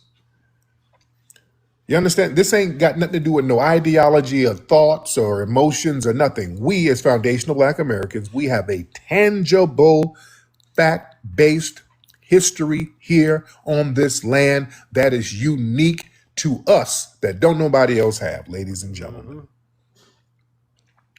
We have that. And other people, like that woman and others, they have an issue with that because they can't latch on to that. So they try to shame it, denigrate it, and try to reduce it to some kind of ideology. You understand? Our lineage is not an ideology. Our lineage is our bloodline. You understand? And listen, historic documentation, it doesn't require consent. We don't need a tether to co-sign us. We got census records, birth certificates, historical archives, marriage records from our families from the 16, 17, 1800s. We're standing on that. These documents record facts, not subscriptions. You can't opt out of that. You understand? And these people try to confuse politics with genealogy. People use the term subscribe. You subscribe to a political movement. You subscribe to a magazine. And this is genealogical clarification. You were born with that. You see, you can't opt out of your ancestors' experiences, whether somebody likes the term or not. If your ancestors were enslaved in the United States, they carry that legacy. You can't unsubscribe to historical conditions that produce your damn bloodline. We come from a bloodline of riders. That woman comes from a bloodline of fleers. Come on, let's deal with that. Let's deal with that, ladies and gentlemen. Yeah, don't let these people come over and try to shame us because they fled and they want us to be a generic African because they fled. He said something super dope. I'm gonna say this. A lot of these Africans and even Caribbeans, they're mad at Black America is because, as I saying, motherfuckers had the flags and they was dancing while damn near the United States is falling. People are starting to understand that America can't do this shit without Black Americans. They always have needed Black Americans. And this is why I always said this gaslighting that, let me tell you something, Shabaka. Yo, you're probably the queen of gaslighting, my nigga. You are the queen of gaslighting, my man. I'm gonna be personally honest. It's sad, man. It's really sad, man. You shouldn't be gaslighting like that. You want to try to trivialize our ancestry? We're not going to do that. And throwing around the word xenophobic, trying to shame us and identifying as generic Africans, that's a control tactic. Listen, every group on the planet, they have a right to delineate themselves. They have a right to define their boundaries. They have a right to advocate for specific interests of their lineage. When we do this, the outsiders, they feel threatened because, see, that cuts off their unrestricted access to foundational Black American cultural capital, our political power, and our resources. It's interesting, y'all told me that woman worked under Obama. That's very interesting. The head tether in charge. Yeah, that was the head damn tether in charge, and we ain't going for that no more. That Obama Kamala Khan, those days are over. Yeah, those days are over. We're asking questions now, and a lot of these people feel a certain way about it. Yeah, you're not going to use your melanin to slide up and then try to misrepresent us. See, they got this thing where they want to come in the room, and if we're generic Africans, they can come in and be authoritative over us because they're like, well, look, we're the real Africans. So we can come in here and just dictate how everything is going to go. And that game is over. That game is all the way over, ladies and gentlemen. Everybody, don't forget to like and subscribe and comment in the live chat. And also, You have to be a subscriber to so subscribe to be in a live chat. And also, if you want to donate, you can donate to my Cash App or my GoFundMe. My GoFundMe is for my short film project that I have coming out, I think in April. So definitely, yo, donate, and like I said, I'm gonna double it. So I'm gonna double it. I'm gonna double everything that y'all give me, and like I said, it'll just be more money.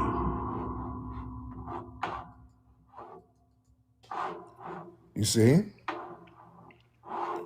So it's a brand new day. We're not falling for the shaming tactics no more. And there's a threat, really a real threat of foundational Black American unity, which is what we're having. A defined specific lineage that creates a strong, unified block. And that block can be utilized politically, socially, culturally, economically. They like to keep us fractured, confused, and hidden under a generic umbrella that benefits outside political interests. You know what I'm saying? And those days are over. Who was it? Hello. Wait, is Hi. that our brother? What's up, brother? There you go. How you doing? No battle. How you? Good to see you, brother. We ain't seen you in a minute, but no battles right now. Not right now. Lord, not right now. Not right now. God, shout out to him. Like I said, not right now. God, I don't feel like dealing with it. Oh goodness, not right now. All right, y'all come on in this room. Y'all tap them hearts, man. Let me get the family on in here. Let me chop it up with y'all. Let's hop on in here, family. Let's see what's on your mind. Yeah, all that spinning. I'm not in the mood. When he started doing all that spinning, I'm just not ready. Not tonight. Now, who is this? Now this looks like a woman, but hold on. Oh, they got music on. Hi. Hello, hey, y'all got that music on? Let me take that music. No. Y'all don't call me with that music playing. All right. Don't call me with that music playing. All right. All right. Okay, let me get some of the family in here. But yeah, we're standing on FBA lineage business, and that's the new norm, man. We're standing on it. There's nothing wrong with that. We're not going to be shamed out of it. We're not going to be shamed. See, they want us to be the mules of every damn body. Historically, we fought for civil rights that benefited all immigrant groups and all these other people. So these people want to guilt trip us so we can keep fighting for everybody else's global issues instead of prioritizing our own lineage. Damn that. Man, we don't know nobody nothing. We don't owe nobody a damn thing. And ain't nobody gonna come shame us over nothing either. Hollering about some unity and you coming from a place where everybody's bopping each other upside the damn head with tribal beefs and want to holler at us about unity. And we ain't even dissing you. I don't have a problem unifying with you. You're gonna respect this FBA damn lineage. I'm gonna say this. I'm gonna give Tariq Nasheed some kickback. I'm not uniting with them. I'm just gonna be personally honest. I'll fuck with a few of them. Collectively, no. It's just two different cultures. The cultures is too different from ours. So there's no need to it. There's no need to, to subscribe to that, unity thing. Look what Shabaka's doing. Shabaka's still doing the same old trick that he was doing in the 60s. Talk about we need to unite with with these tribalistic type of people. Nah, nigga. You can do it yourself. You can do that shit yourself. And this is just me. I don't think it's gonna work. As I told the press, the Ugandan at my job, I was like, "Yo, it just doesn't work." Y'all just started calling yourself blacks because y'all was benefiting off of it. Y'all, like I said, and this is why I did that show that I did last year, and I said that a lot of these folks benefit off of. Hold on one second.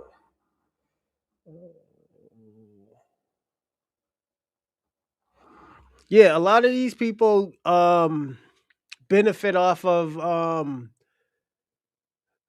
blackness, flat blackness, you know? But we eager to talk shit about black Americans, and you know what? Black Americans is tired about that.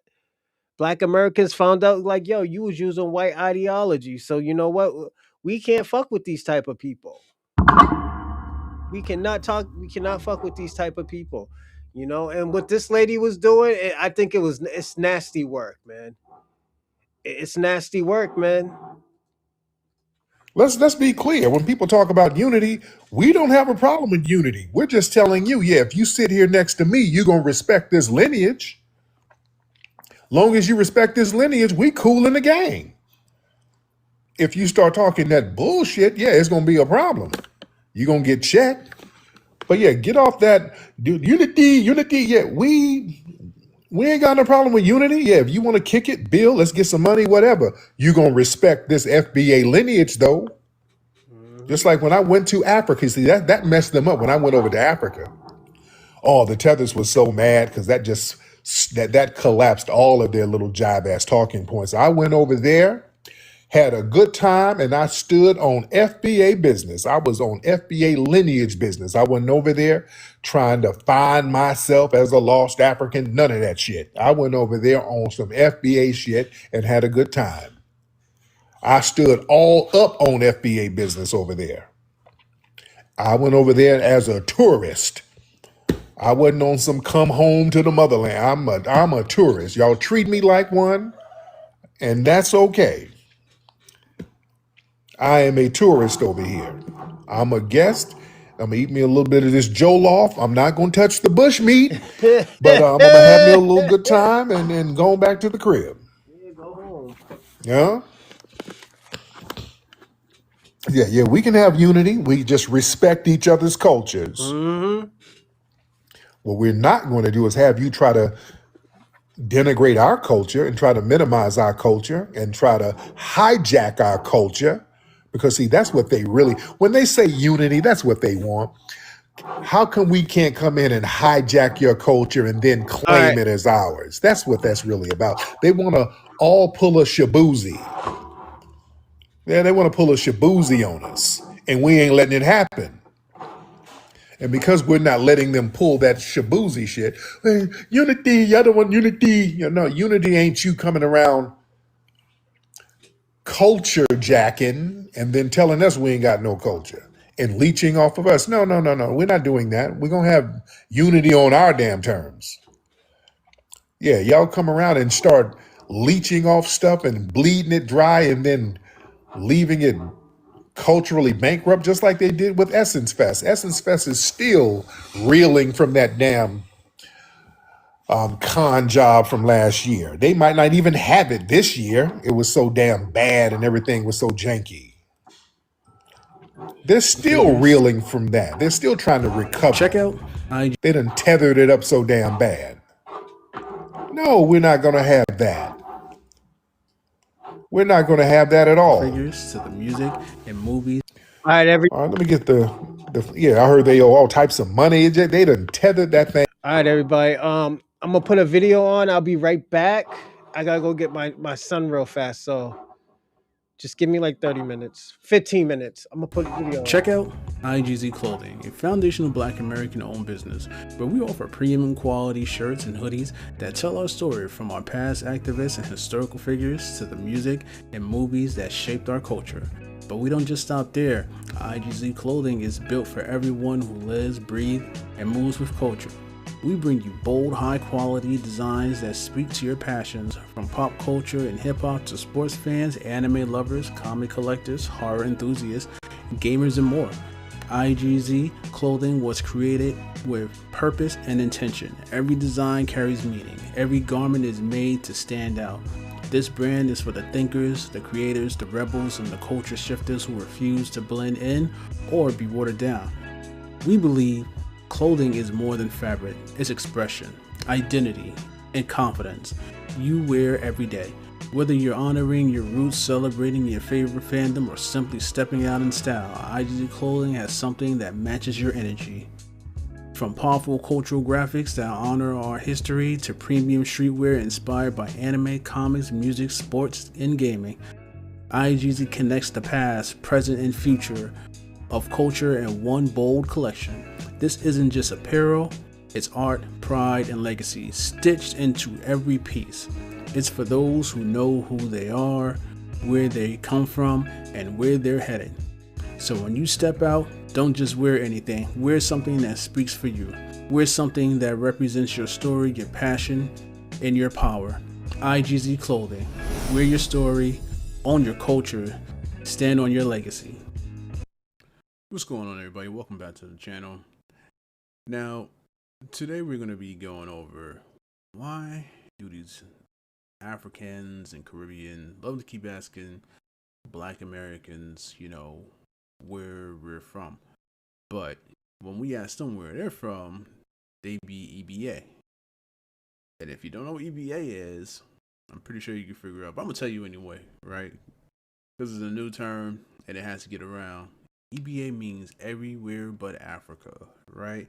Or EBJ, everywhere but Jamaica, right? Or EBH, everywhere but Haiti. You get it, right? So they be everywhere. So a lot of times you come across them, they'll have to ask you like, where you from, where you really from. Well, now you can do it back to them and be like, where are you from? As soon as they say it, if they don't say their country first, and they be like, oh, I'm from London, or I'm from the UK. Excuse me, I'm from the United States, right? Oh, so you're EBA, right? And they be like, what is that? Everywhere but Africa. It's as simple as that, right? This is a term that comes from TikTok and also on X, right?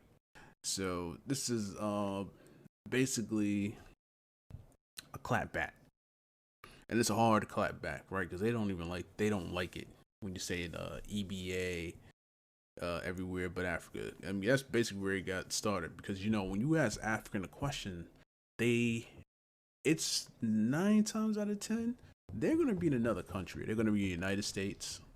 They're going to be in the UK. Some of them want to be in Australia, right? You can find them in Japan. You can find them everywhere. They're scattered, right? But not in Africa. It's rare to find an African in Africa to conversate with, right? So, all right. So we're going to react to a few clips of these EBAs, right? And the first one up is my good brother Adonis, right? As he schools some Africans from Cameroon. And these are what we call EBAs. Everywhere but Africa. Never back home, but always somewhere else. So if you like this, please like, comment, subscribe. Let's get into this. What country are you from? Huh? What country are you from? What's your origin? What country you where I'm from? No, for the video. What origin? From Cameroon, innit? You know, Cameroon. But obviously, like, if you ask a Black American where he's from, he's not necessarily gonna know. So, But what do you mean? Hold on. What do you mean? He's gonna say, "Oh, I'm from New York." Yeah. I'm from New York. I'm American. You're African. So hold on. You're Hold African. on. So you're saying because my family's been in America for over 400 years. No.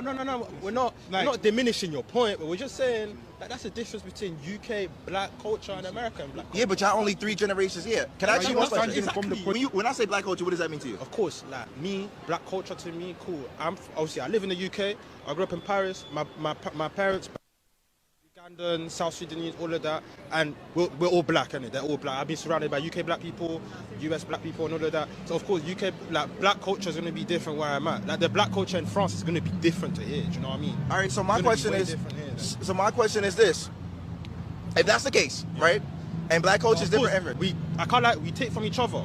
How? We take from each other. How? A lot of. Do you know a lot of the instrumentals of hip hop come from African culture? Drums. A lot of the instruments from hip hop come from African culture. All right. So you can't say how. We take from each other. All right. Okay. That's a good point. Yeah. But the difference is, in today's modern world, Black Americans have led the way in the foundation for Black people internationally more than the Africans have, and that's a fact.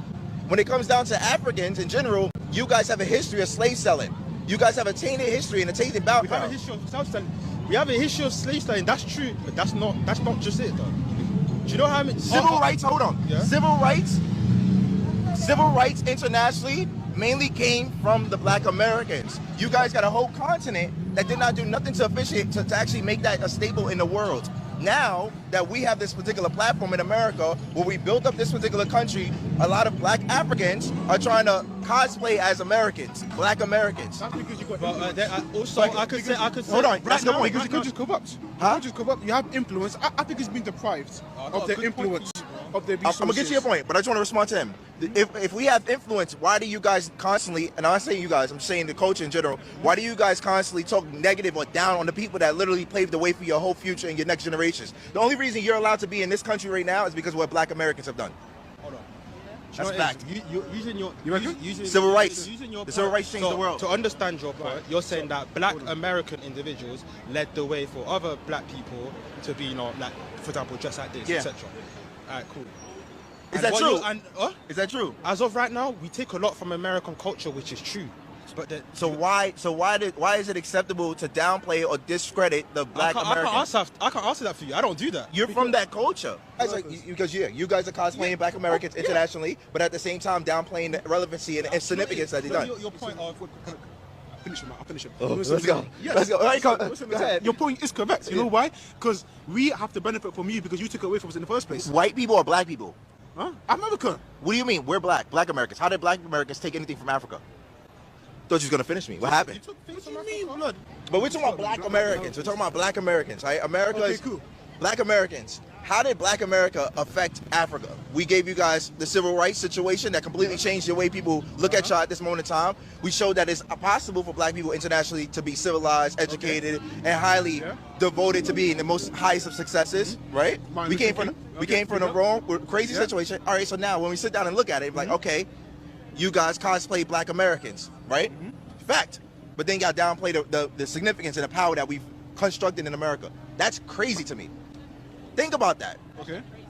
That's wild. So obviously, yeah, you know what I'm saying? Black Americans obviously has a massive influence on Africans of course, innit? Yeah. And Black culture itself. But what you guys have to understand, and stemming from the first point that we were talking about, you Americans are African deep down. So to reject, that perspective is completely wrong. Why do you want to associate yourself with Americans? What do you mean Americans?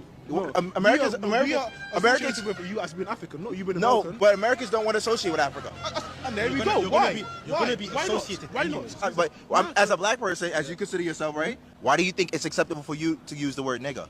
It's a term that was used to obviously, describe or obviously, call upon Black people from obviously the mass perspective. How? That's not what it means. That's not what it stands I for. want to hear your What do you point. mean? Do you think it's acceptable for us to use nigger? No, I don't think it's acceptable. Why?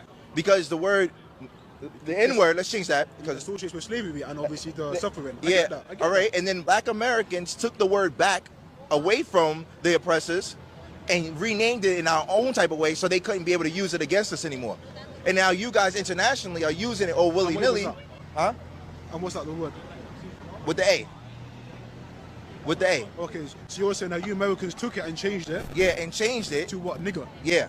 We took the ER and changed it to the A to Okay. make it more, so we have the power over it. Now they don't. Okay, That's yeah. why you can't. That's why white people are not allowed to use it in America. Okay, yeah. So why do you guys think that you have the right to use it when it has nothing to do with your culture and you blatantly say it? Hold on. Wow, Hold on. I get it. So you just said Hold something on. you Let guys had to say. me land my plane.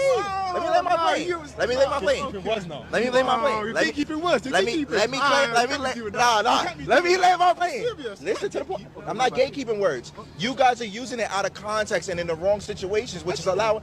Yo, there's tons of. Let's be honest. How do you know we Be are? honest. You don't say the word nigga around your white friends. We do. Why do you think it's acceptable to do that? What do you mean? Why do you think it's acceptable to do that? Bro, I don't get. What do you mean? Bro, it's a terminology that we just say. Like, How is it a terminology for you to say it's not in your culture?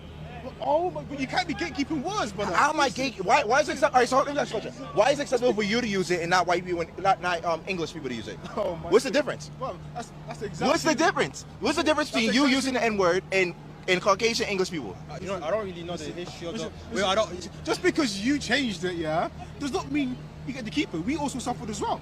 Every black person You didn't suffered. suffer off the back of that word. You Can I ask didn't a suffer. question? That's Can I not ask your a question? culture. Cool. We're the people that was before when it was during the slavery times. Only 3 generations that's here right now. I've got a question for you. You know, I'm making you think. I don't know much about the history of the word nigger, so I'm going to limit on how much I say. I respect that. Cool. Somebody educate me on why there's black Americans that don't know where they're from. Like growing up Nigerian, having a grandfather in the house that's like straight from Nigeria, clothing, the food, the language, the accent, everything. We moved to Atlanta, and it's clearly a cultural shock. But South, I feel like there's a lot of black people that don't really know exactly where their ancestors are from. I guess that's what you would call it, as ethnicity. To be in Black History Month, I feel like it should be more of an important thing for people to understand where they're from, because you're not just black. And they were saying that African American is an ethnicity. I don't know how much I agree on that. It's not. Shut the fuck up, nigga. For once. America is not a white country. America has never been a white country. Just because you associate America with whiteness and prosperity does not mean that black people and Native Americans are not from here. Black Americans are not immigrants and have never been immigrants. Black American, African American is our ethnicity because that ethnogenesis evolved here in the continental United States at the same time that all the other ethnicities developed in the Caribbean and Latin America. Are you with me? Does that make sense to you here? Okay, cool, let's keep going. If you're black from anywhere in the world, if you're from Africa, if you're from Europe, if you're from the Caribbean or Latin America, and you decide to move to America or talk about black Americans online, do not make a video, do not write a post and press send, do not do anything before you educate yourself as to the people in the country you're talking about. And for those people who move here and have children who try to assimilate with whiteness and not educate your children and yourselves on blackness, you end up with a child like this who sounds like a dunce. And then you say things like, well, I'm Nigerian because my grandparents are Nigerian, I know where I'm from, the walk, the talk, the food. Nigeria didn't exist when the transatlantic slave trade was happening. None of the countries in Africa existed, so what do you want me to claim? Where I'm from for the last 450 years. I never have to defend being Haitian. My cousins never have to defend being Bayesian or Dominican, but that black American side, bro, it's like y'all won't let us live. It's all the same origin story. Different histories, same origin story, different boat stop. Why is that so hard for y'all to grasp and understand? I'm actually in 2026 tired of this conversation. 26, not to educate yourself as to the country you live in and the people you're talking about. And it's embarrassing for you all. It's embarrassing for you lot over there in the UK, for you in Africa. It's embarrassing because for you to talk about black Americans in this way without having the knowledge to do so, all while saying that we're dumb, all while saying we have no culture, but you're wearing it, you're talking it, you're speaking it. It's about being Nigerian because your grandparents are from Nigeria. I am the descendant of people from Boulder, Alabama and Millen, Georgia. The South in America is the source of blackness for most of us, for the majority of us. The South is such a cultural phenomenon. And when you went to Atlanta, you felt some kind of way because you were around black Americans. That is where most of our culture derives from. That is where most of our history, our music, our art, everything really derives from there. So if you're looking at the different, even within our culture, there are different cultures within black American culture. You know what's embarrassing? It's a shame that I know more about Nigeria than you know about America, and you grew up and live in America. Now, how does that make sense? And the fact that you can say black Americans don't know where they come from during Black History Month without opening your phone, the world's encyclopedia, and just Googling our ethnicity, it's just lazy. It's intellectual lazy to keep saying this. Don't let the settler colony that you live in dictate how ignorant you are about the colonized people in that place. Just because Jamaica's an all-black place, Haiti's an all-black place, the Caribbean islands are mostly black, doesn't mean that they're not post-colonial countries, the same way we live in a post-colonial country. It's so sad that this conversation is still even happening, especially from someone who grew up in America, who's Nigerian. And it takes nothing to educate yourself. It takes nothing to not be ignorant. But please, I beg of you, do not come online again and talk about us at all. Happy Black History Month. Americans might be one of the slowest black people I've ever seen in my life. Why is it every single time you speak to an American, you're getting to know them, you ask them, so what? What country are you from? Like, where's your ancestors? Where do they resonate from? Where are they from? You ask them, and they say, well, I'm black American. What the fuck? Like, hold on! You are not black American. And then they proceed to say, guys, yeah, well, because of slavery, my great-great-grandma's from America, so we American. Like, bro, the way Americans, have coalesced the black people in that country has to be studied, bro. That is top-tier manipulation. Because what do you mean you don't know your roots? What do you mean you don't know your veins? What do you mean you don't know your blood? What do you mean you don't know your ancestry? Because to me, it doesn't make sense. To me, that's like someone asking me, where am I from? England. No. I grew up in England. I lived in England. Yes, I'm British. I'm of British heritage, but I am a Congolese man. It's like sometimes American people, they don't want to be original. They're telling me you're American. No one's American, bro. You can't be black and American, bro. It's impossible, bro. Like, come on, man. Cool. As far as I'm Haitian. Why? Where you from? What's your background? You American? Dirty black American? Wait, what? Huh? Huh? What? Wait, what'd you American? say? Black American? What? No. Hold on. You said dirty black American. You heard that? You just asked me what I said. I did. Why you said that? Because that's what y'all are. Y'all must have forgot.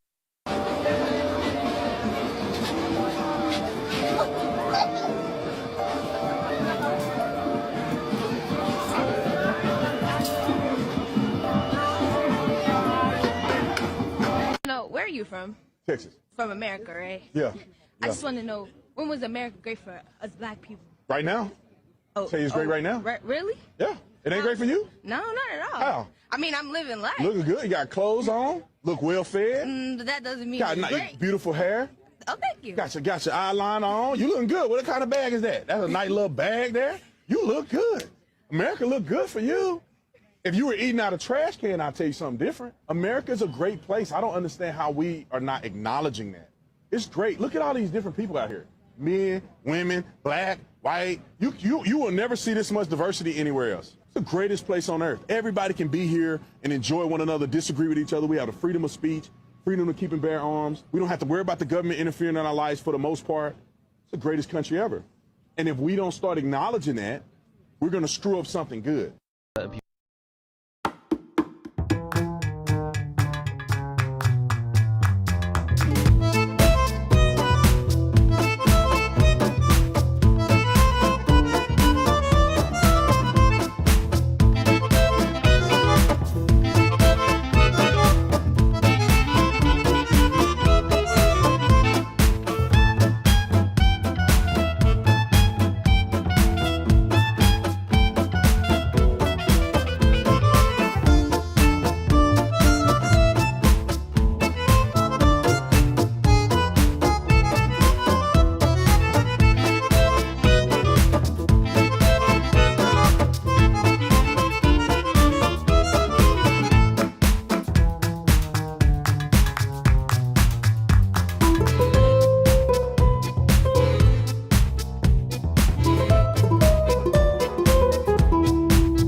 It also predates the immigration.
In Jamaica, Haiti, or Barbados, diverse African ethnic groups blended traditions, languages, and survival strategies into something distinct: Afro-Caribbean identities.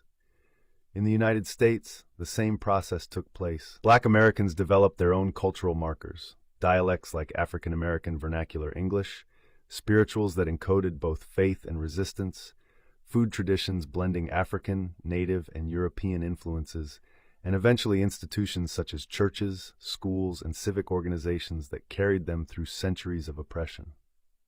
Ethnogenesis in practice becomes clearer when we look at concrete examples across the Americas.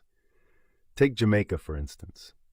Jamaican identity is the result of African cultural retention mixed with Taino, European, and later Asian influences. African traditions survived in patois grammar, drumming, and call and response in reggae, and food like ackee and yam. Taino contributions live on in words like barbecue and cassava as a staple. British and Irish influences show up in language, law, and foods like saltfish. And Indian and Chinese laborers after emancipation introduced curry and rice dishes. Together, this created a uniquely Jamaican culture, neither simply African nor European, but something new, born of creolization. The Dominican Republic reflects a similar story. Dominican identity blends Spanish language and Catholic traditions with African musical rhythms, Taino agricultural contributions like cassava, and African-inspired spiritual practices such as palo and gaga. Cuisine like mangu links directly back to African roots. Again, this identity cannot be reduced to Spain or Africa alone. It is distinctly Dominican. Cuba, too, illustrates the process vividly. Spanish language and Catholicism dominate, but African influence defines music, religion, and culture: santeria, bata drums, and salsa rhythms. The Taino left agricultural practices like cassava, and later Chinese indentured workers contributed rice dishes in Havana's Chinatown. The result is a layered Cuban identity, fusing all of these streams into something singular. And Puerto Rico shows the same process. Spanish colonial legacies dominate language and architecture, but Taino influences remain strong in foods like yuca and batata, and African heritage is alive in bamba and plena music, call and response drumming, and the central role of plantains in cuisine. Puerto Rican identity is thus a unique fusion of all these roots. These examples matter because they make clear that ethnogenesis is real and tangible. The Jamaican who speaks patois, the Dominican who dances merengue, the Cuban who practices santeria, the Puerto Rican who cooks mofongo, they may not be the exact carbon copy of what their African ancestors practiced prior to arriving in the New World, but they took what they already knew and over time, along with influences from other sources, created something distinct. Likewise, Black Americans created the blues, gospel, hip-hop, soul food, and African American vernacular English. These are not mere borrowings. They are the cultural markers of a people born in the U.S., not merely in transit from Africa. It's worth pointing out that these shared origins are often overlooked.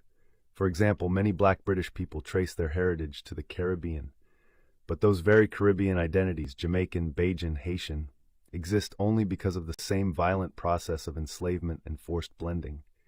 There is no singular Yoruba or Akan homeland intact in Jamaica today. Instead, there is Jamaican culture, born of survival, resistance, and adaptation. Similarly, Black Americans are not just transplanted Africans. They are the product of this same process, uniquely shaped by the conditions of North America. To deny this is to misunderstand the reality of how new Black cultures across the diaspora came into being. The third point is the question of generations. How many generations must pass before a people can claim a land as home? For Black Americans, the answer is clear. Many families trace back 10 to 15 generations in the United States. Some can point to ancestors enslaved on the very same soil where their descendants live today. Yet despite this, Black Americans are often asked, "Yes, but where are you really from?"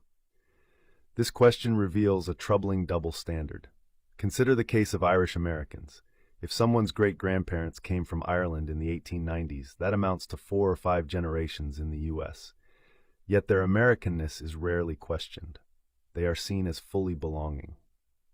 By contrast, Black Americans with centuries of rootedness are still asked to prove their legitimacy. This reveals how race intersects with belonging, how whiteness is still the default definition of who counts as authentically American. Now let's turn to the fourth point, the perpetual foreigner dilemma. Globally, America is often imagined as a white country. The narrative of migration reinforces this image. Europeans arriving voluntarily in the 19th century, Asians and Latin Americans in the 20th and 21st centuries, and Africans and Caribbeans more recently. Within this framework, people assume Black Americans must have a similar immigrant story. But the reality is different. Their ancestors did not immigrate. They were forced. This difference means that Black Americans do not fit the neat boxes of global migration stories. And so, their claim to being from America is often treated with skepticism. Compare this to Caribbean nations. Despite their histories of slavery, Jamaica, Haiti, and Barbados today are recognized as sovereign Black majority nations. A Jamaican abroad can say, "I'm Jamaican," and no one questions their legitimacy. Their national identity is taken at face value. But for Black Americans, the United States has never been a Black majority nation. Instead, it has often treated Black people as internal outsiders, as if their presence were temporary or conditional, even though they built the country's foundations through labor, culture, and struggle. This is why saying "I'm from America" is not just an answer, it is a political claim. It asserts belonging in a land that has historically denied it.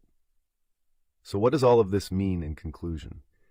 When Black Americans say "I'm from the U.S., they are not dodging heritage. They are speaking the truth of their lineage, forged through centuries of history. Black American is not a vague description. It is a distinct ethnic identity, as real and as legitimate as Jamaican, Haitian, or Trinidadian. It is a lineage born of pain, resilience, and creation. To demand that Black Americans provide more, some distant African ethnic group as their true origin, is to impose a burden not placed on other groups. For Black Americans, the United States is not just where they live, it is their only homeland, and their identity deserves to be recognized and respected as such. Where are you from? Originally Chicago. No, like, where are your parents from? Chicago. I'm dating too? No, I'm Black. No, she looks like the contrast. It's not every day that I stick up for Americans, but I have to. Those of us who are Black but not American need to understand that in the US, being Black has historically meant African American. For most of America's history, Black people you would encounter in America were descendants of enslaved Africans. Mass migration of Caribbean and African people came much later. So, if you ask an African American, "Are you Jamaican, Trinidadian? Are you from Ghana?" and they say, "No, I'm Black," they mean, "No, I'm African American." Being Black in America is also an ethnic experience. It's an ethnicity. African American and Black is used interchangeably. It's kind of like how the word coloured is offensive in most of the world. However, in Southern Africa, it's perfectly acceptable and actually still used. As a South African colored person, what does that even mean? Context matters. Finally, and maybe controversially, Black people in America don't need to refer to themselves as African American. Just in my humble opinion, I know no one has asked me. They are American, and not in a way that replaces Native Americans, but in a way that challenges the idea that in order to be American, you need to be white. Word to my good sis, that's so rude. I'm tired of being labeled. I'm an American. I'm not an African American. I'm an American. I literally made a video saying that Black Americans don't know where they're from. But the video wasn't to criticize Black Americans, it was to point out how most people ask Black Americans this question, but they don't ask the Caribbeans like myself, Jamaicans where they're from, the Europeans, the white people here don't know where they're from, but they ask Black Americans that question. My point was to state like, yo, this is creating a whole problem. You don't need to ask Black Americans that question if you know you're not going to ask the Spanish people, other races where they're from. Why only Black Americans get asked this question? But then again, I can't really be upset. This is the internet. People don't watch the full video. And as I state in the video, the society is very lazy. They don't do their research. They didn't even watch the full video. So people who are commenting that and going against what I said prove my point. This society is lazy. They don't do or watch full videos. They watch part of what they don't like and they start criticizing, which doesn't make sense to me. Question is, where are you from? If you ask somebody in the US where they're from, like, you know, like, where are you from? Where are your roots from? Most of the time, they're going to tell you something like, I'm from Washington, D.C., I'm from New York, but, you know, I have grandparents who were born in Florida, and so on and so forth. Whereas And the only logical answer to that question would be from the United States, because that's literally where we're from. Like, I'm really confused as to what other answer would you be looking for from a Black American? Whereas if you ask somebody in Europe, I say Europe, I'm actually in France, but if you ask, it's the same really all across Europe. If you ask somebody in Europe, a Black person where they're from in Europe, they will almost never tell you that they're from, you know, X city. They're not gonna, like, for example, in France, they're not gonna be like, yeah, I'm from Paris, or I'm from Marseille, or I'm from Lyon, or whatever. They're gonna tell you I'm from Congo, I'm from Cameroon. And you know why they're going to tell you that? Because there's something called immigrants in those European countries. So those people who, if you ask them where they're from, they're going to say Congo or Cameroon or some other African nation.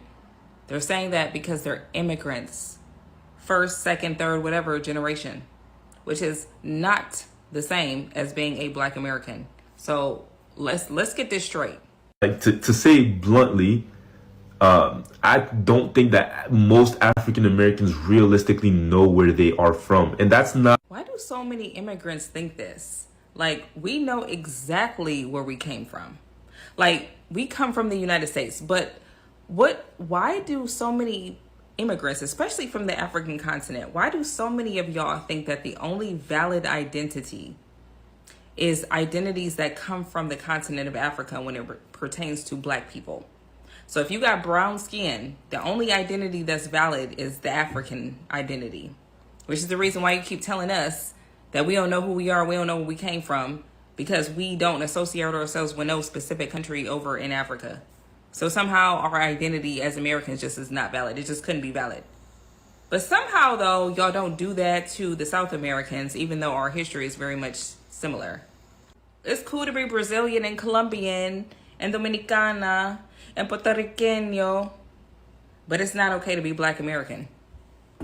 Like, there's a search for identity in the US, like, for in terms of African American.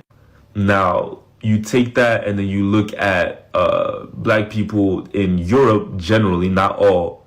The history is a little bit different there because, again, you're the first person born outside of your nation. You know where you're from. Like, you know where your roots are from. Like, your identity is not necessarily a mystery to you because your parents, like, it's very, very clear where. Why would I be searching for an identity? Why would I be searching for an alternative identity? Why would I feel like I don't know who I am, or like my identity as a human being or as a Black woman was just some sort of a mystery? Why would I feel like that? When if I live with myself every single day, when I wake up in the morning, I look at myself every single day, and I have never once questioned who I am or what I am. I have never wondered. I have never asked the question, who am I? I don't know who I am. I don't know where I came from. I'm just lost. I just got dropped from the heavens. I got dropped from the space of Mars. I don't know who the fuck I am. No, that's not how it works. Your identity is shaped based off of where you are, where you are born, who you have proximity to, the culture that you came up in. Africa is not the only valid identity for Black people. And that's the thing that y'all need to get through y'all thick ass skulls. Africa is not the only valid identity. People who live outside of it have an identity of their own. And we don't need yours. We don't need you to tell us who we are. We're not looking for sympathy. We're not looking for nothing from you guys. Okay? We just are who we are. You are who you are. Let's respect that. But let's not get it twisted and make it seem like we just are looking to reconnect with some random African country, African nation, and like we just don't know who the fuck we are. And that's not happening. So miss us with this shit, please.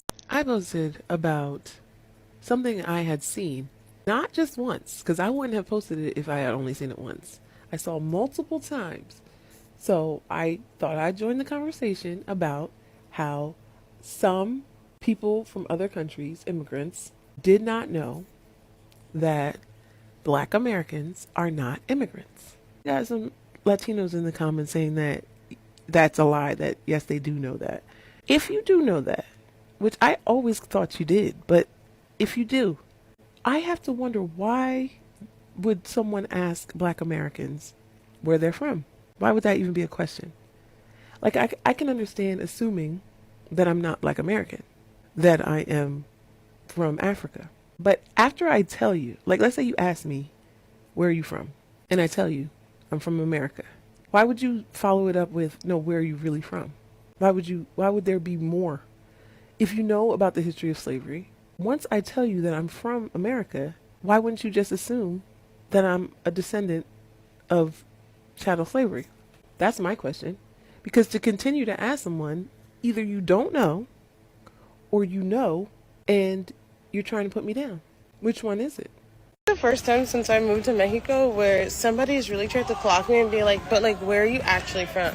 But like, where are you actually from? Bitch, I just said I'm from California. What the fuck else do you want for real? Like, I'm from the States. I'm a Black American, ho. Like, ¿de dónde eres? ¿De dónde eres? Yo soy un negra de Estados Unidos. ¿Escuchaste acerca de la historia allá? ¿Sabes acerca de los esclavos? Like, ¿qué quieres que yo explicar? Cuando yo explico mis abuelos, mis tatarabuelos, toda mi familia, toda mi línea es de Estados Unidos. Like, sí, no, solo Estados Unidos. Okay, I'm back home now. I don't know if you guys could hear what those people were saying to me in like the last video, but basically when I first walked by, they were like, hola, buenas noches. I responded, and then they were like, ¿de dónde eres? Y yo dije, yo soy de California, yo soy de Estados Unidos. He's like, oh, es porque yo pensé que eres de Jamaica, which, by the way, is the exact same thing as being from the U.S. Like, the people in Jamaica, they were brought to Jamaica. It's the same thing, but for some reason, Black Americans always ask, no, but where are you really from? But if you say Jamaica, everybody's like, oh, that makes sense. As if that wasn't one of the boat stops that dropped off my ancestors. They say, oh, I'm from the Dominican Republic, and everybody just stops there. Why don't you ask them where they're really from? I genuinely feel like it's the same thing of asking Mexicans, like, where they're really from. No, but like, where are you really from? Like, what indigenous group are you really from? What do you want the person to say? Like, we don't know because of colonization.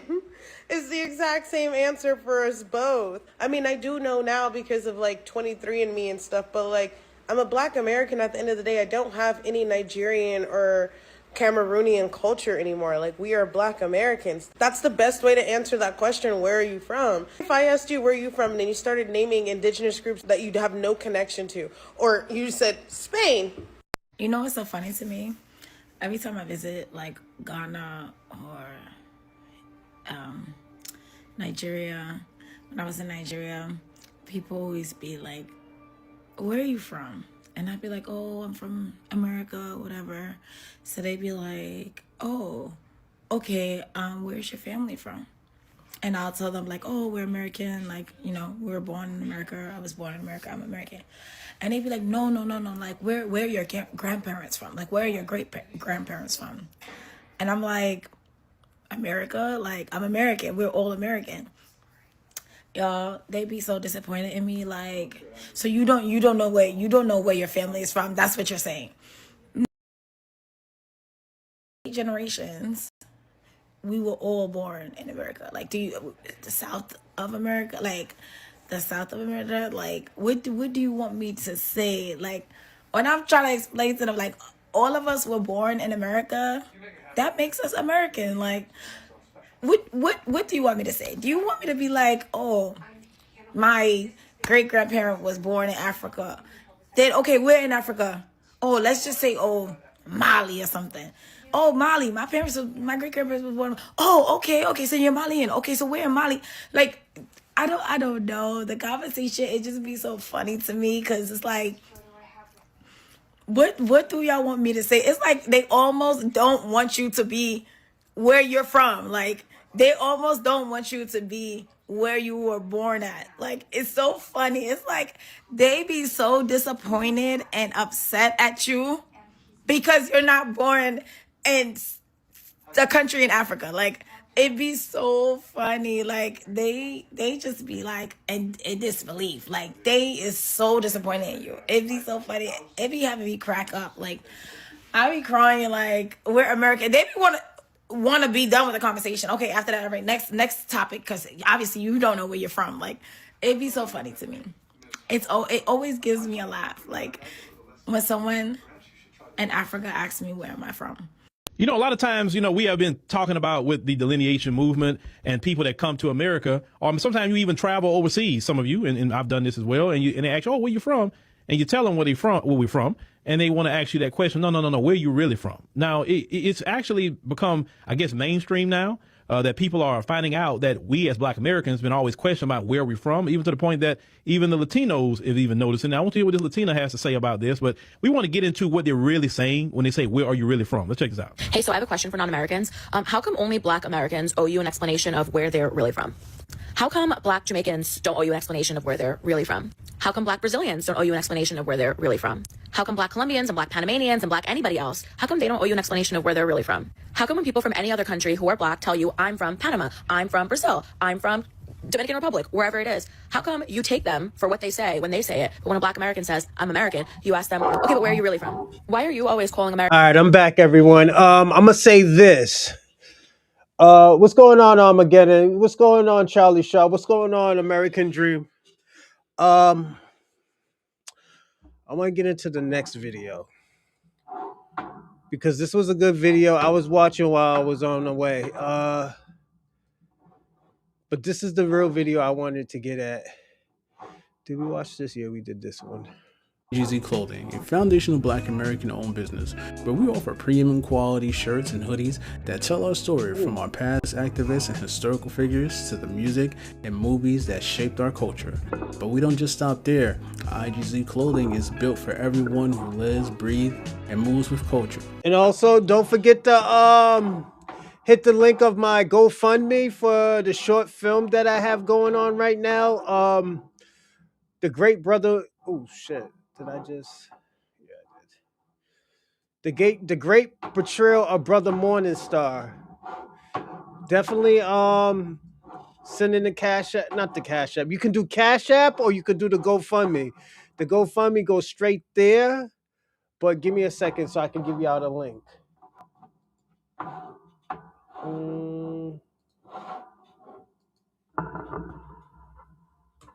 So that's the link, everyone. Let me check the link.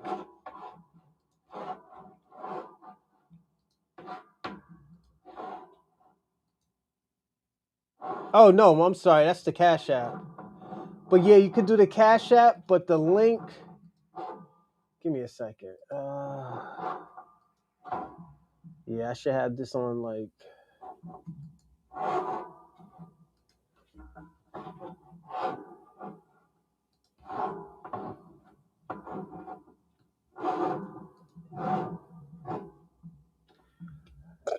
Oh, shit.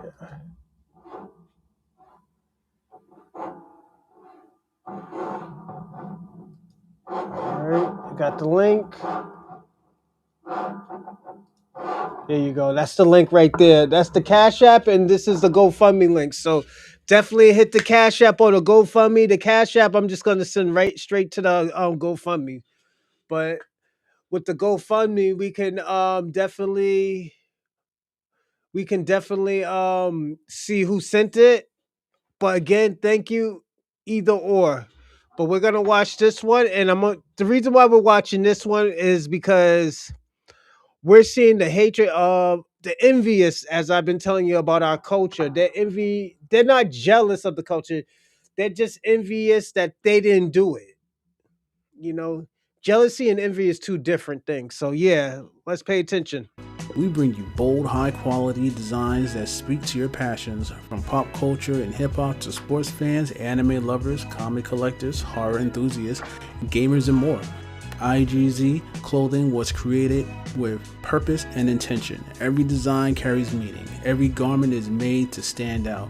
This brand is for the thinkers, the creators, the rebels, and the culture shifters who refuse to blend in or be watered down.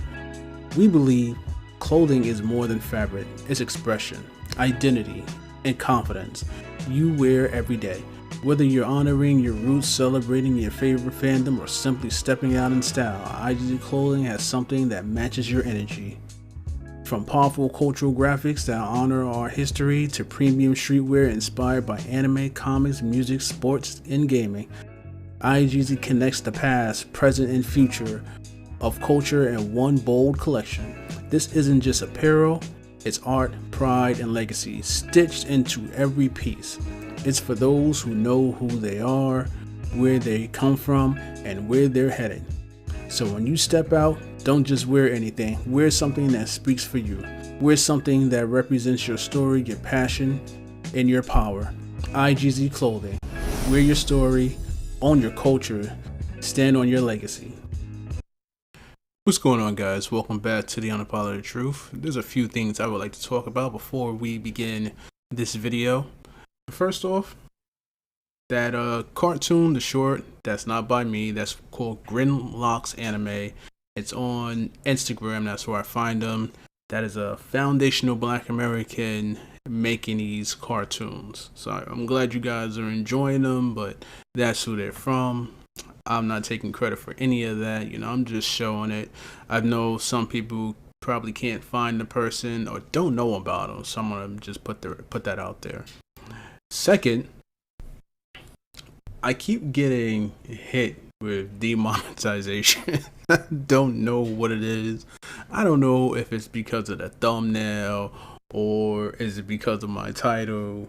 I don't know. But for my last video, that one got hit with demonetization. So it's not fully demonetized. It's like I just don't receive any ad revenue off that video. It's weird because I don't hear anything bad, negative said in the video, just people just speaking their truth, but I'm getting hit, right? And that's why I think that's why they kind of like want you to like hit like a lot on this, so that like the person's channel could become seen. Otherwise, if you don't like our videos, you know, they don't become seen, they become actually hidden and thrown in the foreground. Okay, so like, share, subscribe. That's why a lot of people actually say that. It's not just because they, you know, say it to say it. It's like that's what they need you to do is like, share, and subscribe, right? So that we can hit the YouTube algorithm. As a Black American, you should be wanting to do this. You should be wanting to hear more of us speak either our truth or bring you videos such as the way that I do, right? Third, people have so this way. I mean, ignorance. This video is basically going to be on with these lovely, not just Africans, but Black Americans also, I have to say.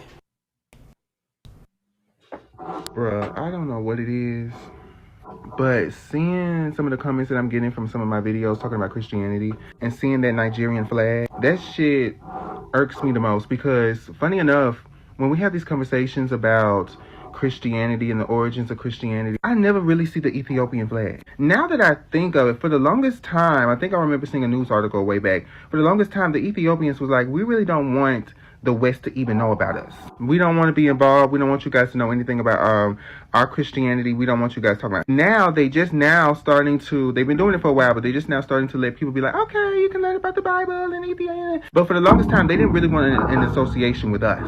For good reason. Because they have the internet just like everyone else. See somebody who culture, teaching them the good word and the good book, and then going around taking their resources, taking their land, then unaliving their people, cleansing them of their cultural practices and traditions, convincing them that. But this is the thing. Black Americans has been saying that shit for the last 150 years. You know, Nat Turner killed a lot of these white supremacists on that Bible. But it wasn't a Christianity ideology that he was pushing. Everybody give me a second. What they were doing was wrong all along, and the reason that they were suffering, and the reason that they were having those unalivings, and the reason that they were having those genocides, and the reason they were having all of those killings was because they were practicing and worshiping the devil. And so Master Jesus is going to save them. Do you see where I have the fucking problem? Because the issue is with Christianity because it's the majority, Christianity because it is aligned with white supremacy and colonization. because it's forced itself upon everyone else around the fucking globe, it gets to be individualized. That's why Christians get to go around and tell everybody else, oh, well, that person wasn't a Christian. I know 2 seconds ago, 2 seconds ago before I found out that they was a predator, they was my day one. 2 seconds ago before I found out that they was a molester, you know, that was my day one. But now they're not a Christian. We're going to move the goalpost. But since it is fundamental to the teachings of Christianity that everybody that does not worship the Christian God is considered demonic or lost or led astray, then everyone else gets generalized. So if you do have a witch or a coven or somebody who has spiritual psychosis that's sitting there doing the same thing that you be seeing the Christians doing with their spiritual psychosis, talking about the fucking rapture, and they're sitting there worshiping that one I believe in and don't believe in. She may not agree with or like all of the decisions that I make, but she has to respect it because I'm her daughter, and what else are you going to do? My mother not only had to take care of her kids, but a whole family back home, which means that I was deprived a lot of things, key parts of my childhood, because she was taking care of them. And no, I don't blame my mum for this anymore. I know she had to do what she had to do. You had to do what I had to do, and I feel the way I feel. And my mum understands that, actually. And she obviously apologized for all of these things. It would be a different story if my mum was rich, but she wasn't. And it's very common for people back home to think that once you move to the UK or once you move to Italy or once you move to America, that you are automatically by default rich. And I feel how I feel, and people feel how they feel, obviously, considering the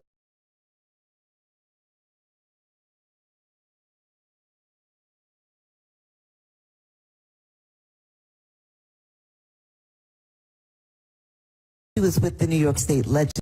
This isn't just apparel. Talking about, you have about because we're not descendants.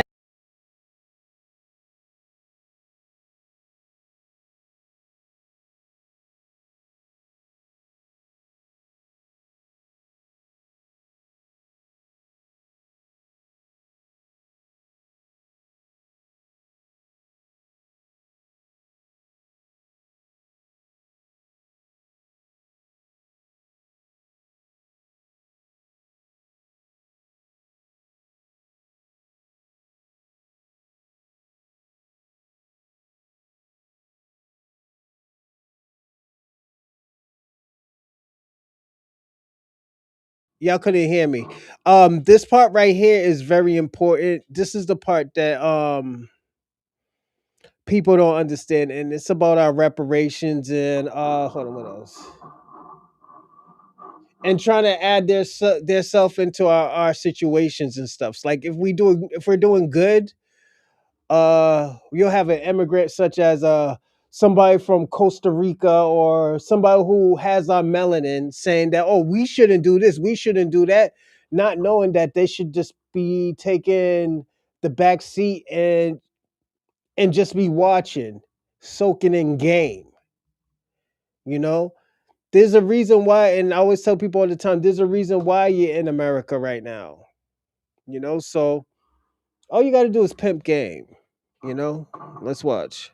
We shouldn't even be in the conversation. No, Black American is not African Americans. We're Sudanese Americans. yes. We are African Americans because Sudan is in Africa, so we're African I Americans. know that. That's a whole, that's a whole that. separate question. Because Dr. Omar actually We are African created his own by definition. the term, and that's why some Black Americans say they don't want to be called African Americans because they don't feel like they have any ties to Africa. I think reparations should be different for African Americans compared to us because we just got here. No, we don't They need deserve reparations, but you know most what? of That's a great reparations. I'm gonna tell you this right now. I We believe shouldn't even be in the conversation of reparations because we're not descendants of slavery. Reparations from the how we were colonized in Africa. Yeah, we can get reparations from France and Britain and them, but we don't need to get reparations here at all. Yeah, we'll never get it. Can I ask this question? What are the nuances or parallels to the South Sudanese or African with the Black American experience? When I was growing up, most of my friends were African, and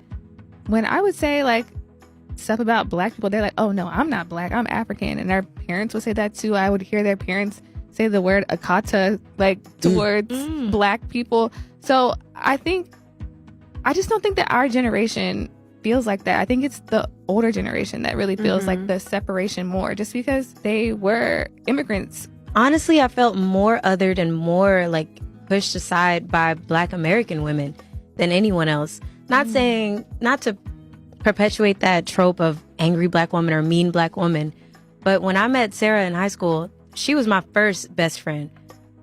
All the way up until high school, I had never had a close friend that was Black.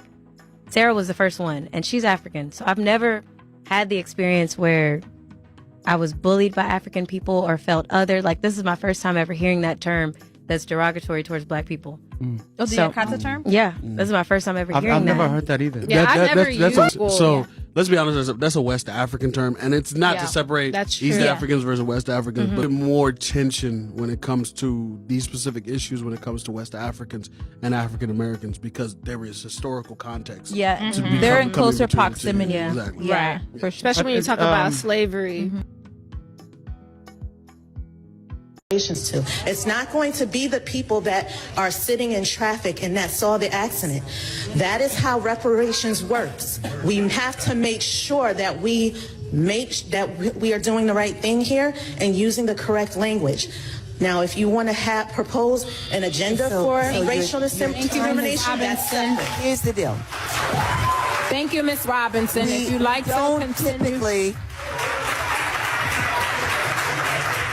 If I may, we don't typically respond to people when they presented their testimony because we like to take it and give it thought and consider it. I do need to correct something for you. This is not the commission's language.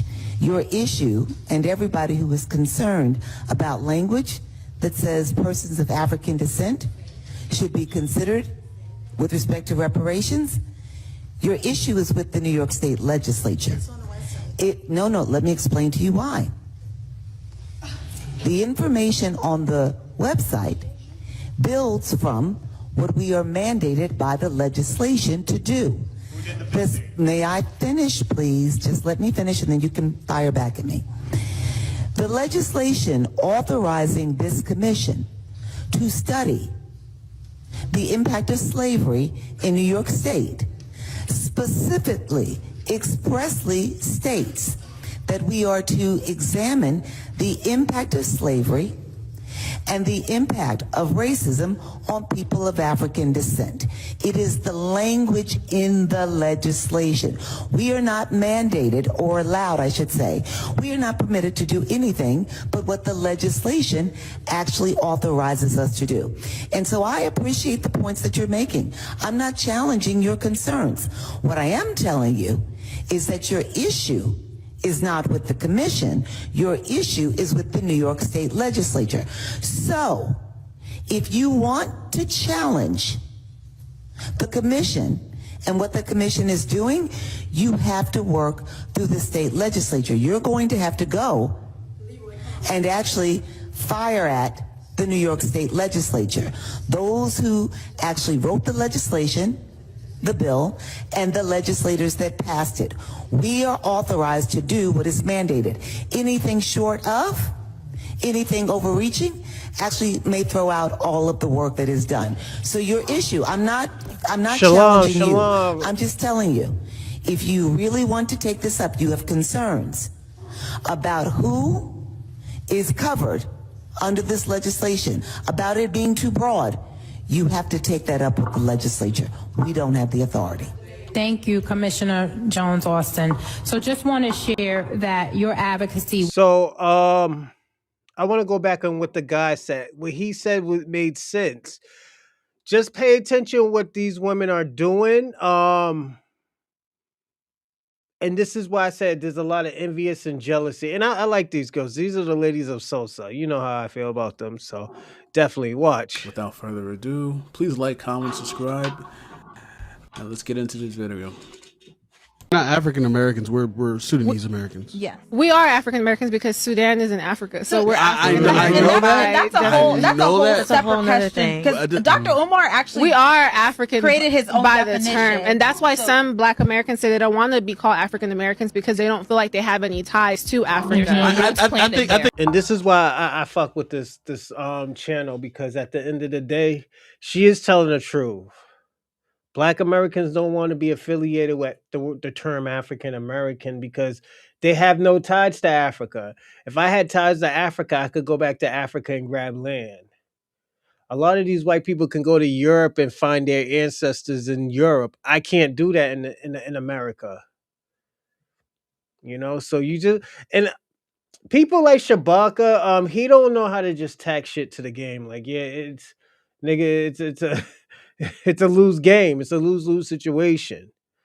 And this is why I say with these girls, they understand that, like, oh, yo, you know what? This is why Black Americans, they try to find solutions.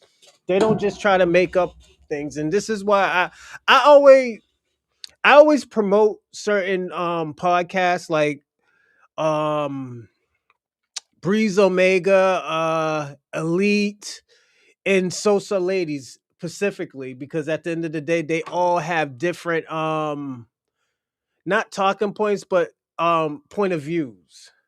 You know, I don't want everybody just to do the FBA point of view, because at the end of the day, you kind of forget if these people are talking crazy about us, you forget that we got to know how these people think. We got to understand why these people do what we do. Like that dude, what's his little Puerto Rican guy from New York, Javio Barrera, Jose Barrera, some shit like that. That nigga don't know shit about Black Americans, but he has Black Americans and FBA and Tariq Nasheed in his mouth. He talks this Black unity, but he won't talk about in New York. A lot of Puerto Ricans was yelling that they were Germans. You know, they won't tell you that story. Then when you ask them, what do you mean when your people were saying they were Germans mean? They won't answer that question. I think reparations should be different for African Americans compared to us because we just got here. No, we don't. They need deserve reparations, most of reparations. I'm gonna tell you this right now. We shouldn't even be in the conversation of reparations because we're not descendants of slavery. Reparations from the how we were colonized in Africa. Yeah, we can get reparations from France and Britain and them, but we don't need to get reparations here at all. Yeah, we'll never get it. Can I ask this question? What are the nuances or parallels to the South Sudanese or African with the Black American experience? When I was growing up, most of my friends were African, and when I would say like stuff about Black people, they're like, oh no, I'm not Black, I'm African. And our parents would say that too. I would hear their parents say the word akata like towards Black people. So I just don't think that our generation feels like that. I think it's the older generation that really feels like the separation more, just because they were immigrants. Honestly, I felt more othered and more like pushed aside by Black American women than anyone else. Not to perpetuate that trope of angry Black woman or mean Black woman, but when I met Sarah in high school, she was my first best friend. All the way up until high school, I had never had a close friend that was Black. Sarah was the first one, and she's African. So I've never had the experience where I was bullied by African people or felt other. Like, this is my first time ever hearing that term that's derogatory towards Black people. Oh, the Akata term? Yeah, this is my first time ever hearing that. I've never heard that either. Yeah, I've never used it. So let's be honest, that's a West African term, and it's not to separate East Africans versus West Africans, but more tension when it comes to these specific issues when it comes to West Africans and African Americans, because there is historical context. Yeah, they're in closer proximity. Exactly. Yeah, for sure. Especially when you talk about slavery. To. It's not going to be the people that are sitting in traffic and that saw the accident. I'm gonna say that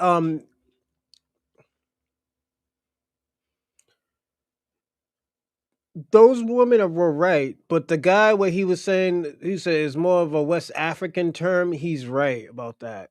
It's more of a West African term. Do you see what I'm saying, Reaper? Say what I'm saying though, Reaper. About what? And for more, how do we know what folks own slaves? It was a government thing. It was a government thing, Robin. So it was a system. It wasn't just who owns this, who owns that. You still benefit off of it, Robin. till this day, you still benefit off of slavery. You got this nice, comfortable country where you don't have to go back to Ireland or Germany or England. You don't have to go back to any of that. You still got this nice country that Black Americans built for free. So it was a system and it was a government thing. The government is paying, even though it's your tax money and it's my tax money, we still got to pay for it. I'm just being personally honest.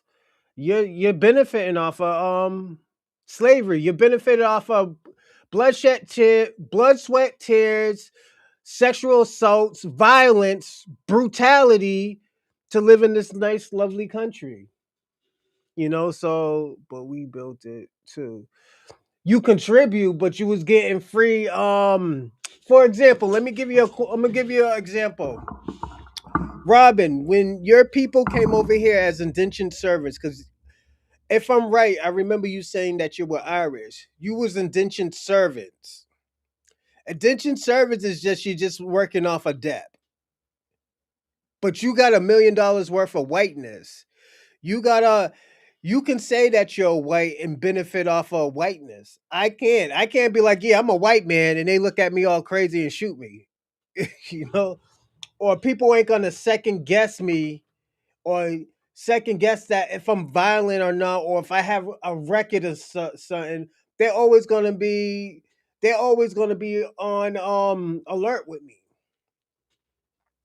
You have $1 million worth of whiteness. You could do some harsh crime and probably get off with probably a second chance. I don't have a second chance, and that's just how life is. Life does suck, but at the end of the day, you got reparations. White people got reparations. So it's not like white people didn't get reparations.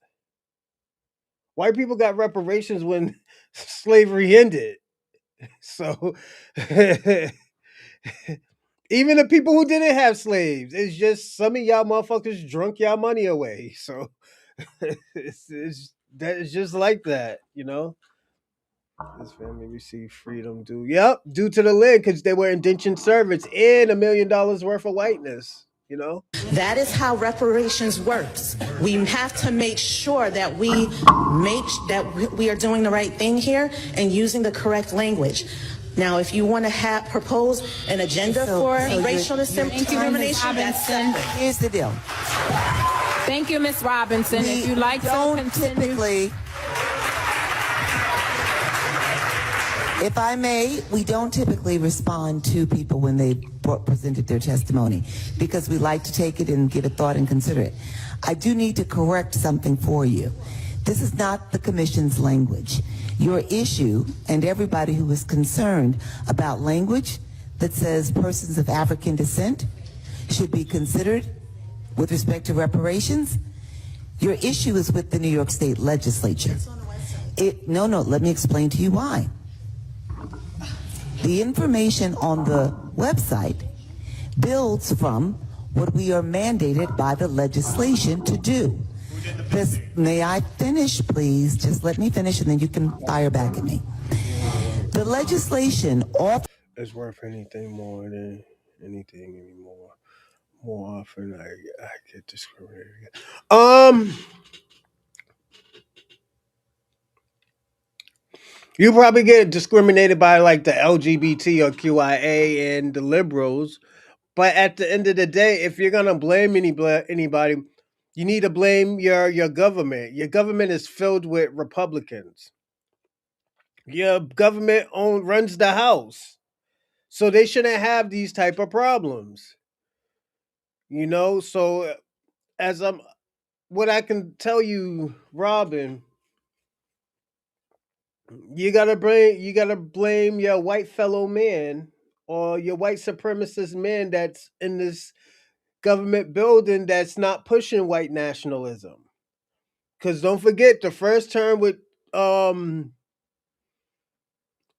Donald was nationalism, white nationalism, But Robin, you shouldn't have that problem if most of the people who are senators and representatives are Republican. You know, you got the Indian Ugandan in your country, but at the end of the day, you should still be, y'all should have put it this way, Robert. And I got to be personally honest. Is that I told people in the beginning, Black Americans not to do anything. Let these people figure it out themselves because they're gonna crash out. And Robin, as what your people are doing, they're crashing out. I got to be personally honest with you. Y'all are crashing out. Yeah, they're crooked, and I agree with you. But we got to be personally honest. A lot of these people a lot of these things that are going on in your community, it's because the Black Americans are not helping. We're just watching things go by. Don't forget, a lot of people are used to Black Americans making a difference or helping out, trying to make things better. Remember when people used to lose elections and they say, yo, you know what? No matter what, even if I know I lost the election, I'm still gonna do whatever I want to. I'm gonna do whatever to make my city better. People used to say that, but now people don't say that anymore. People are saying is like, yo, look at this man is the devil. Everybody's demonizing everybody. This is why when Black Americans step back, you can't really demonize everybody because you know why? Everybody has $1 million worth of whiteness that's arguing. It was different when Obama was there. You can demonize and dehumanize Obama because he's a person who has melanin. But if everybody looks at you, Robin, it's gonna be a little bit difficult because you know what? Everybody has $1 million worth of whiteness. It's just the difference is that everybody has just a different way of doing stuff. Everybody has a different way of doing stuff. Now y'all have to turn on each other because y'all don't know who to trust. Like even the people with the same ideology that you have, Robin, people are still turning on each other. Like y'all still turning on each other, and I'm like me. Only thing I can do, Robin, because you're a good fellow man who does watch my show. I have to be brutally honest about that. It's not you. You stick to your guns, but there's a lot of people in your community and in your council that will do anything for money. That's why when you look at Black Americans like, nah, I ain't fucking with that. I ain't doing that. Not all money is good money. A motherfucker will tell you, yo, I'll give you $10 million. Put it this way. I'm going to tell you when I started learning that, like, yo, you can actually really buy white supremacists. Like, you can buy people who are white supremacists. This guy asked me a question. He said, would I ever he asked me, would I ever suck dick for $1 million, for $10 million? I said, absolutely not. He asked me, why not? You'll be a millionaire. I was like, yo, that's not worth my dignity for it. I said, why would you do something like that just for some money? He's like, yo, I will not have to go through all of this just to, I said, I can do that and go through all of this and not go through all of this. This is what that man said to me. And I was like, you know what? This is how I know. I was like, yo, a lot of people has prices to what they're doing. Unfortunately, Robin, it's a lot of white supremacists that can be bought. A lot of these people can be bought. Look how y'all just turned on each other and y'all talk, oh, look at they from Apex. Oh, yeah, they're small hats. Just all that shit. They're giving money to other white folks. What about us? It's just, yo, everybody has a price in your community, Robin. That's the thing. Most people don't have moral compasses in your community.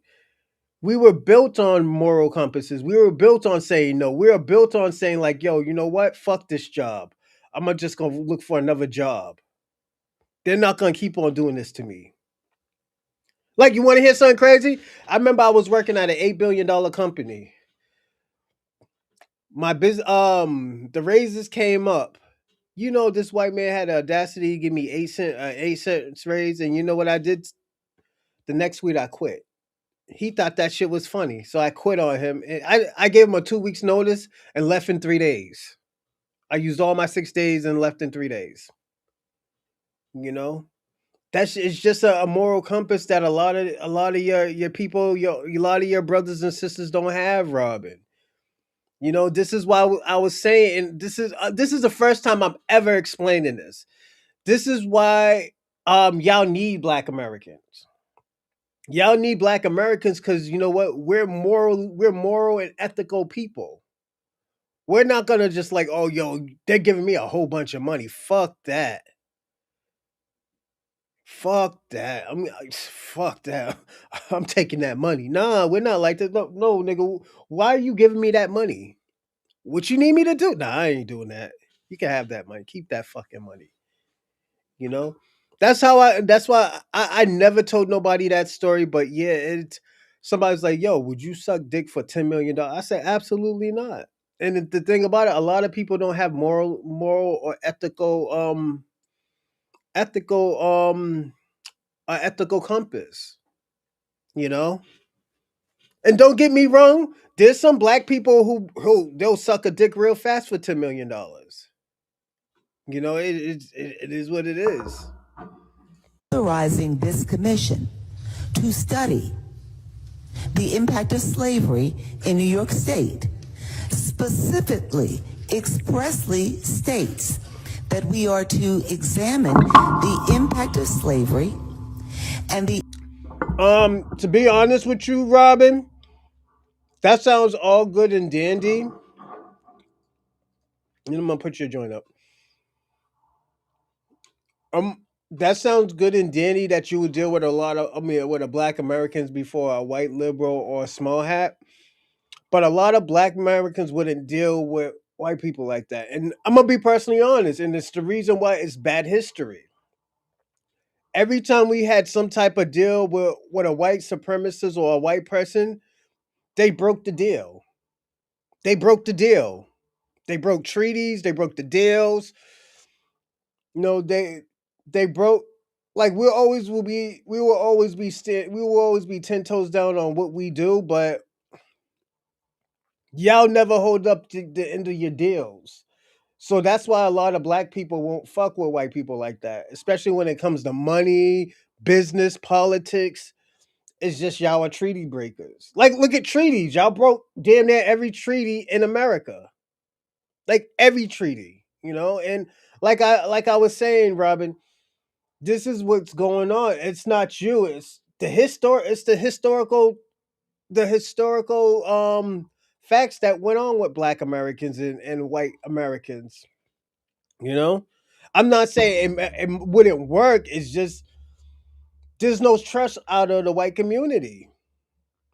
The white community is so used to breaking treaties with Black people that like, yo, whatever is going on with y'all, that's going on with y'all. Why y'all think y'all saying, yo, we're all American doesn't faze Black Americans no more? We know we're American. It's just y'all gonna have to handle y'all own business. You know, it's like I said, this is why I said, Robin, you gotta police your people. You gotta police your people. If you don't police your people, this type of shit happens. When you be caught up in that pickle, man, you're gonna have to learn how to get out of it yourself because the historical facts that has happened with Blacks and whites, you know, y'all gonna have to fix y'all community. Y'all, and this is why I'm gonna say this. Once Black Americans get reparation, I think things will be a little bit better. Things will be a little bit better. Impact of racism on people of African descent.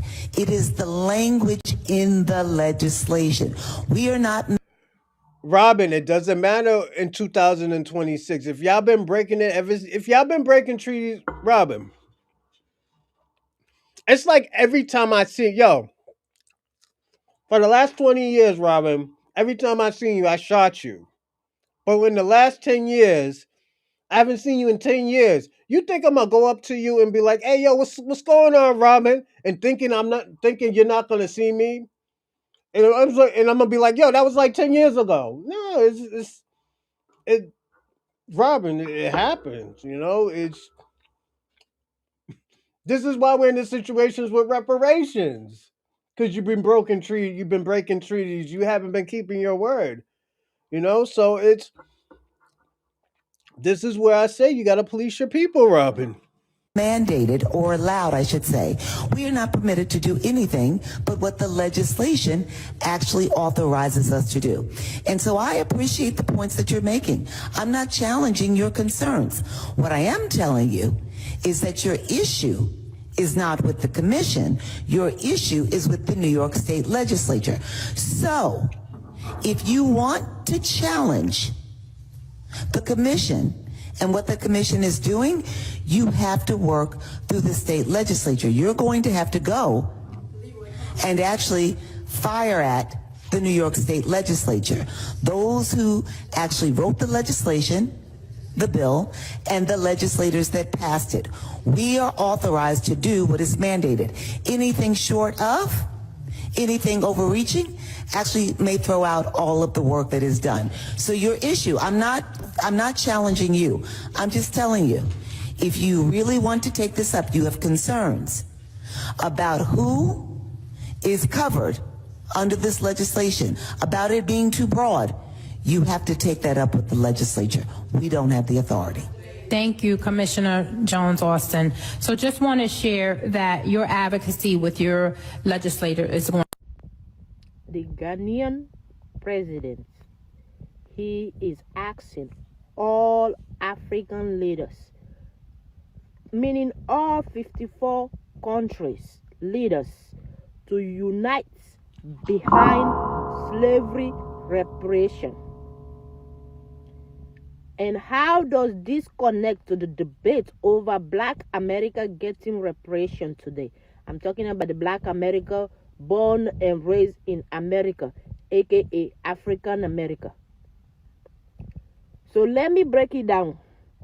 The Ghanaian president, John Mahama, was urged by a global delegate to rally African leaders behind a continental reparation push for the horrors of the transatlantic slave trade and colonialism. The movement called for formal apologies, financial compensation, policy reform, and structural justice, not just for symbolic statements. The Ghana and the African Union have declared 2025 theme Justice for Africa and the people of Africa descendants through reparation. Aim for a decade of reparation, so 2026 to 36. Why is the push? Leaders urge that millions of Africans were kidnapped, enslaved, and stripped of wealth, shaping global inequality that still affects development, trade, and debt today. I don't think so, but in today's world, we are willingly running away from it. As long as we have the money in the way, we japa, so we call it. We run away, we travel.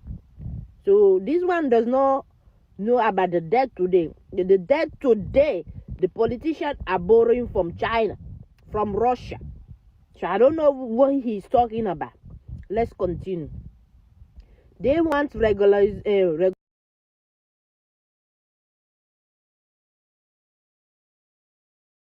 organization of slave trade as a crime against humanity. Yes.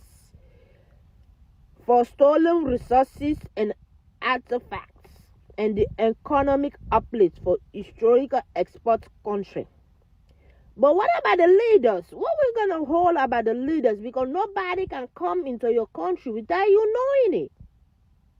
When are we going to hold them? I know they are dead now. The U.S. reparation debates, separately Black America, have long debated reparation for this descendants of enslaved people in the U.S. from the early 20th centuries. Activists like Celia House, to mother activist Latina She Coates, I don't know how to say her name, but there's him. Polls show that majority of Black Americans support reparation. But there is a disagreement who should pay and who should receive them. All of them. Not those who and fake organization. Every single Black American individual. Not those fake ass organization. You understand me? Good. So who should get reparation? Like I said, African nation want justice for generation harm to entire countries. Adding development, infrastructure, and economic sovereignty. Black America focus on internal generation trauma and inequality caused by slavery, segregation, and systematic racism in the U.S. Yes, they need to get their money. Some argue that both effects are coexistent. One international and national, other individual community based. For like I said, every individual, one by one. And reparation is not just one-time payment too. They include regularization, restoring, policy change, education, long-term investments. Who should reparation go to countries or individual? But me, I say individual. Even me, run my own check. Romeo. As far as I'm concerned, FBA's pretendians don't deserve reparations. Okay, they claim to be a 5.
All right, there we go. So we can't. I'm gonna say this. We can't be fighting these battles where we're helping everybody else. What's going on, Dorsey? Salute.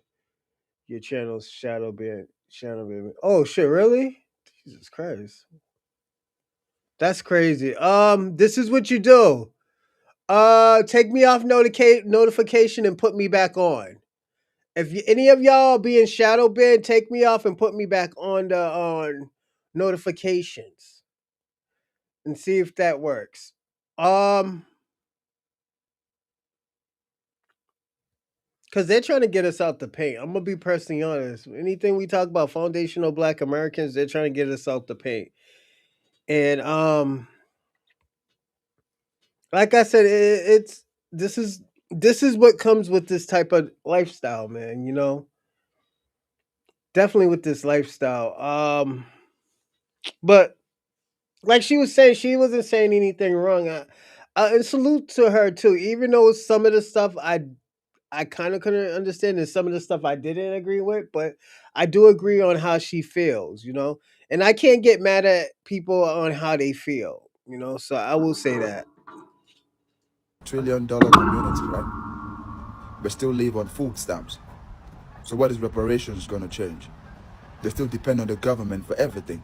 education, housing, feeding, and everything. Transportation, everything. So what's the point of reparations? You already live off the white man. You already live off the white man. So what's the point of reparations? Right? They gave you EBT. Right? That was not enough. They gave you PPP loans. Some of you have not even paid back those PPP loans. Right? No, if they give you reparations today, what are you gonna do with it? Make the Chinese richer? Make the Koreans richer? Right? You're probably gonna spend it on chicken and sneakers. That's wasted money. No, you don't deserve shit. No. What are you gonna do with it? Tell me. Let me know what you FBA pretendians are gonna do with reparations that you've been unable to do with the 5-point-something trillion you have. What? What you gonna do with it? Pay child support? You're definitely not gonna pay child support. We know that you still. Who gets the reparations? All right. I'm gonna say this. So I had to go. Oh, okay. Yeah, they got you. I told you. It's probably because sometimes you be talking crazy, so they try to get you, man. Don't cash me anymore. Do you know that someone's business don't take cash anymore? Yeah, that's true. I'm gonna say this. You see what this flat blackness does? It makes us look like we're baby mamas and all this other shit and stuff like that. Then when we look at their country, there's orphanages in their country, like on every corner, like liquor stores. I have said that. These niggas shit in the streets. These people are unsanitary. But at the end of the day, you hear how they talk about us. And this is why I said this flat blackness it's a serious thing. And I think everybody should be concerned of it. Once this reparation started coming up, you start to hear people, oh no, you ain't gonna get it, you ain't gonna get it.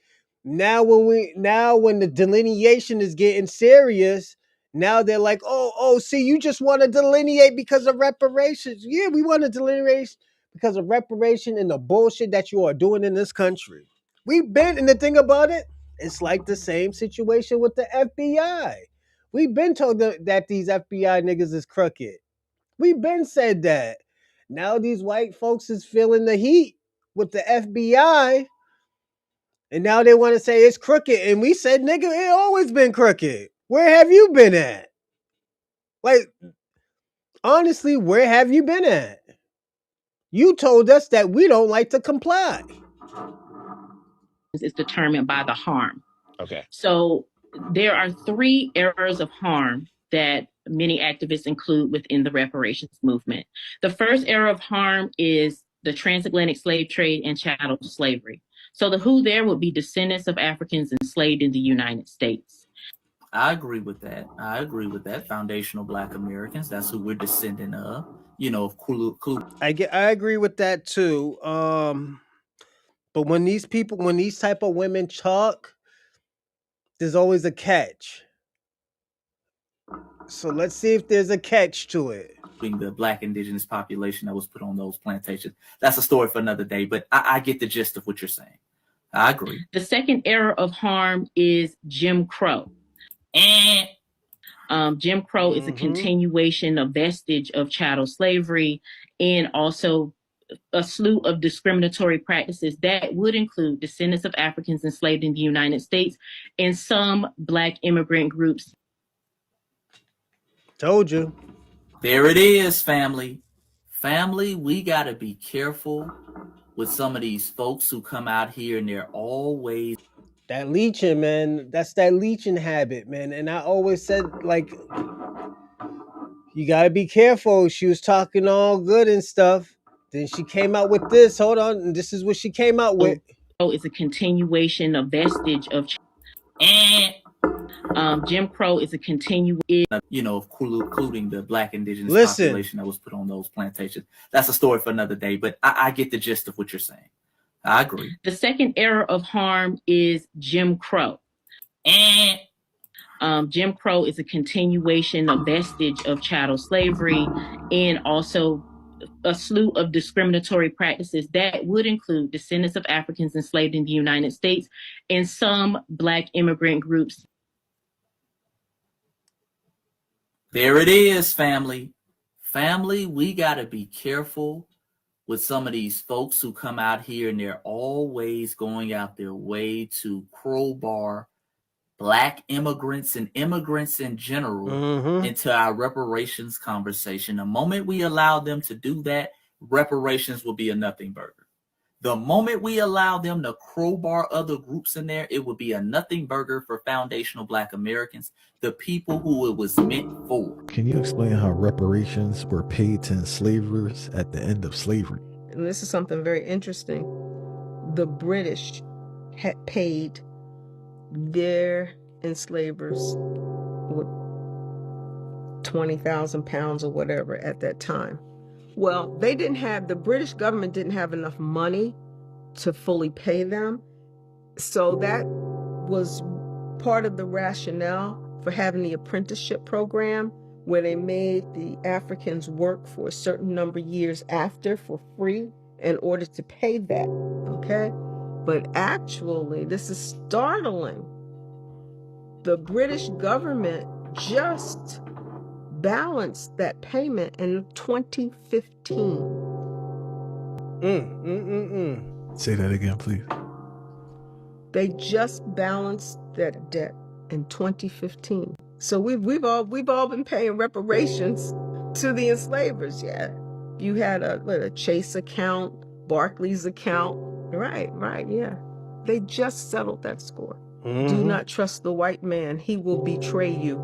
They'll do anything for money. It's just mercy. Robin, what did I just say? Robin, this is why I just said that. And it's probably an old folk thing, because old folks told me that. They're like, nah, don't trust them. There's like, yo, they'll sell you out for money. Yeah, they'll sell you out for money, man. And that's why I say they were treaty breakers. This is why I say when you was like, yo, it's 2026. It wasn't to diminish who you are as a person. I'm just saying, Robin, this is the historical facts of what was going on with white supremacy. They have never told the truth. They can't even tell the truth about history. Like, in 2026, we are finding out so much crazy shit about history in America. In America, we're still trying to find out all the history, all these components these Black Americans made. And the thing about it, they didn't just make components, they made universal inventions. Inventions that we still to this day uses. This is why sometimes I always tell you, Robin, you can't forget about the past. This is why I tell you, this is why you're supposed to police your people. If you don't police your people, this type of stuff happens. It wasn't to shit on you or anything. I would never do that. I don't do that to people. I don't do stuff I don't shit on people for no reason. Me, I was just explaining to you, and I was explaining that this is what goes on in this country. It can be fixed, but it's gonna take a while for it to be fixed, you know? Everyone got reparations, except the people who built America. They paid everyone but us. Japanese Americans got reparations after internment. Native Americans got land settlements. Even slave owners, not the enslaved, got compensated when slavery ended. Told you. But the people who built this country, brick by brick, nothing. Not a dime. How do you preach freedom while paying the oppressor and ignoring the oppressed? After the Civil War, freed Black families were promised 40 acres and a mule, a chance to build what was stolen from them. But within months, that promise was snatched away. The land was returned to Confederate owners, generations of wealth gone before it began. Meanwhile, the government wrote checks to white slave owners for their loss of property that was human. So here's the question. How long will America pretend this debt doesn't exist? Because until this country pays what it owes, freedom will always be a lie. They gave money to the rebels for losing the fucking war. They gave money to rebels for doing inhumane shit.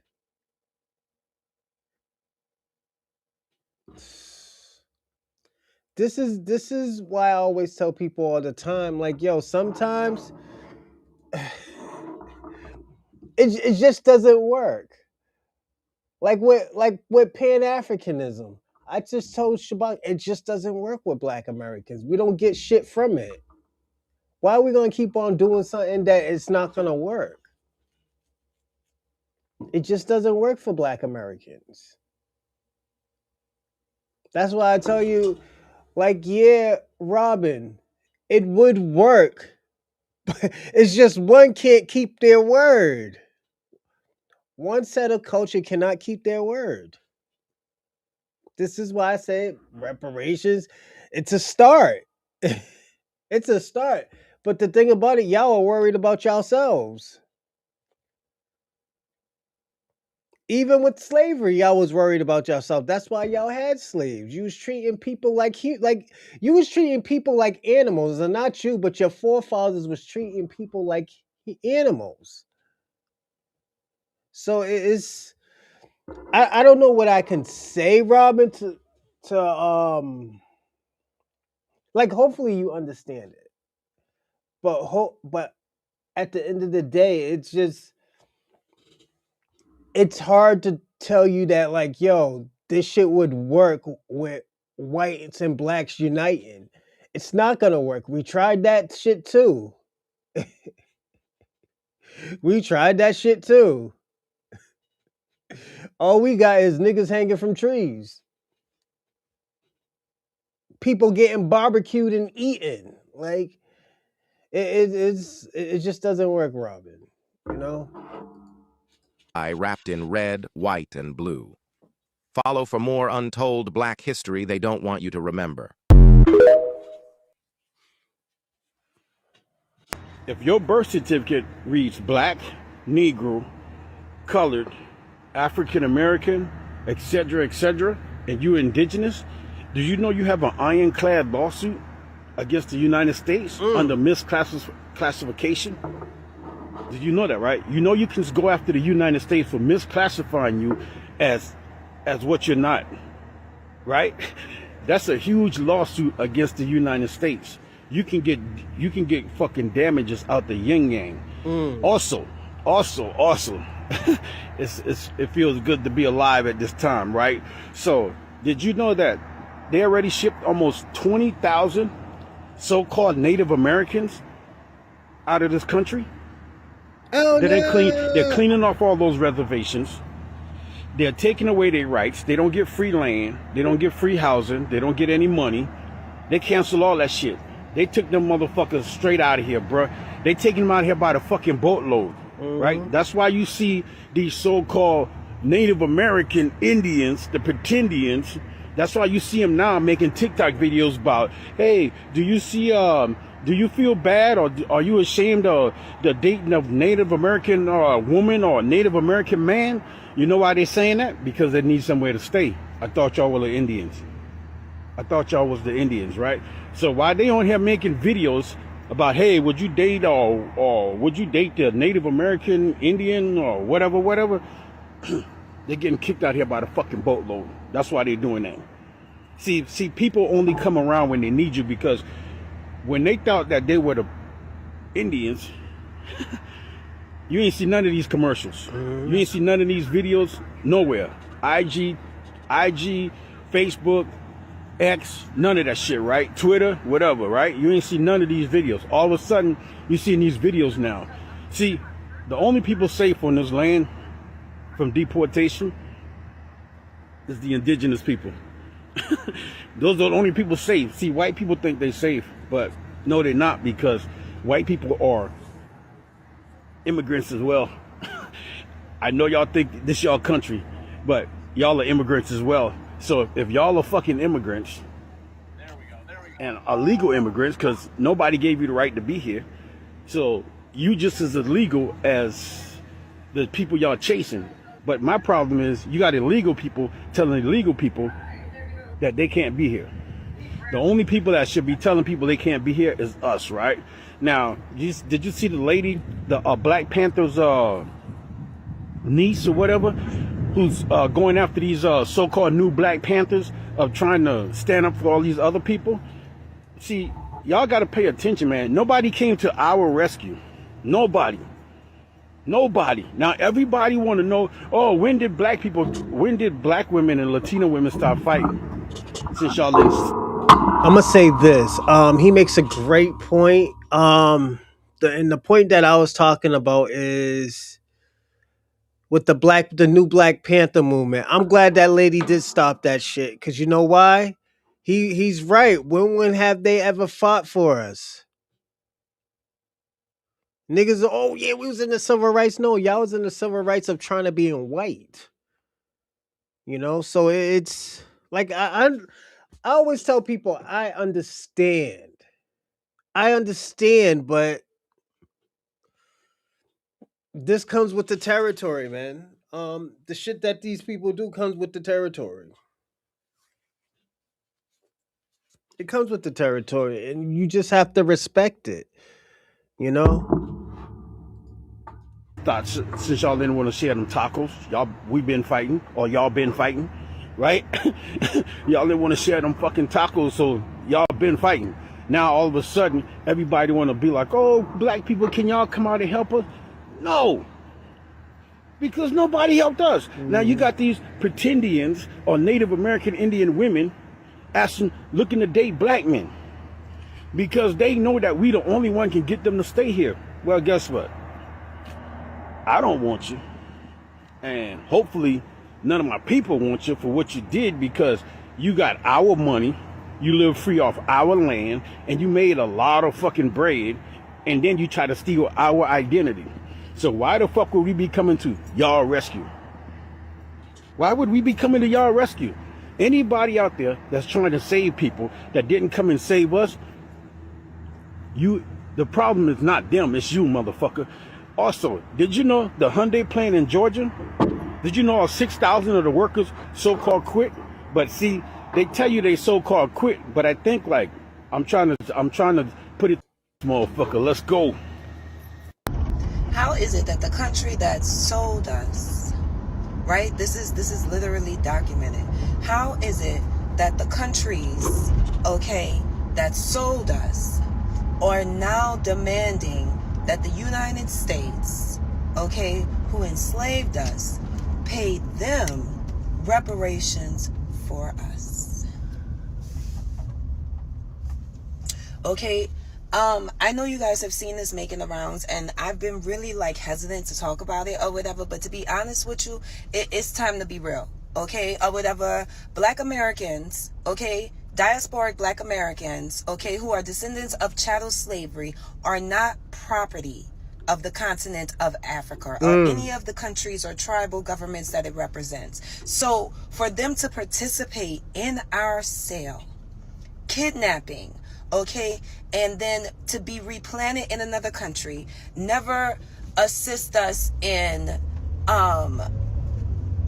establishing our own economics or our own type of individuality or solidarity once we were freed or whatever, to now demand reparations for us that will contribute to Africa. Let's be clear. Go and look up the mission statement for the African Union or whatever. They have included Black Americans, okay, descendants of chattel slavery, as their 6th district. You know what's funny? African Americans didn't know anything about this. We didn't know anything about this forced repatriation. As a matter of fact, African representatives have been meeting with the Democratic Party to discuss this and lay the groundwork for not only for them to take our reparations, but for those reparations to contribute to Africa, not to the Black American families who actually paid the price. That's what in I'm body talking and about. spirit. I don't know what y'all thought. Okay, you know what it is? I do know what. This is why I said, like, yo, you know what? There'll never be no unity between blacks and Africans. You know, and it's because of mindset. I think the mindset is totally different. Like, I'm gonna give you an example. In Africa, if you're from a different tribe, they don't fuck with you. They're not gonna help you. They're not gonna try to come to your rescue. They don't help you. And in America, you could be Geechee. A Geechee could be near a Creole. Them folks will still work together to survive. You know, just to get out their situation or whatnot, to get money, to have a community. They will work together to do that. People from the East Coast and the West Coast, and I'm talking about Black Americans. No immigrant background, Black Americans. They'll work together with each other to have something, to build on something. Everybody's eating from the pie. It doesn't work. It just doesn't. I mean, that's the only way it's gonna work. But when it comes to other foreigners, no, it won't work. It has never worked. We tried it, and for these people to like keep on trying to push us for it over there for it, no, I think it's a headache. Go and watch this. I gotta go get my kids Destiny pizza. swapping is real, and 2, or whatever. The reason y'all put a fucking Nigerian American, in charge of our branch chapter is because y'all wanted to keep that shit secret. I need y'all to know, Black Americans over here not gonna tolerate that shit. Shit ain't sweet. Shit ain't sweet. If anybody is discussing reparations for us, it should be us. Second of all, reparations for the injured party should go to the injured party, not to the continent that assisted in our injury. Africans deserve reparation from Black Americans. The country that deserves reparation for Black Americans is Liberia, for what they did to Liberian people when they was free as a slave. So when Black Americans get their reparation, they should send some money to Liberian people because they deserve it too. Same way Black Americans deserve reparation, the FBA, same way you all deserve reparation. Some of the African countries deserve reparation from you all because a lot of you all enslaved them too. Okay, let's talk about it. Reparations is fundamental. If you don't think that Black Americans, that foundational Black Americans, the Americans, the Black people who are the descendants of enslavement in the Americas. I'm not talking about descendants of enslavement in some other place. I don't live in another place. I live in America. My ancestors were enslaved in the United States, in the Americas. My ancestors, my mother was a product of Jim Crow and Jim Crow laws, and her mother, and on both sides of my family. And so if you think that reparations is not due to us, you are an enemy. And many of our elected officials who are Black, who are also those who are part of this lineage, who are not advocating for it, who are not trying to fight for it, if they're not enemies, they're at least cowardly. Because there's no reason why we're not pushing for this. There's no reason why we're not fighting for this when we know that this is due and we know that it's old and there are several precedents that we can stand on.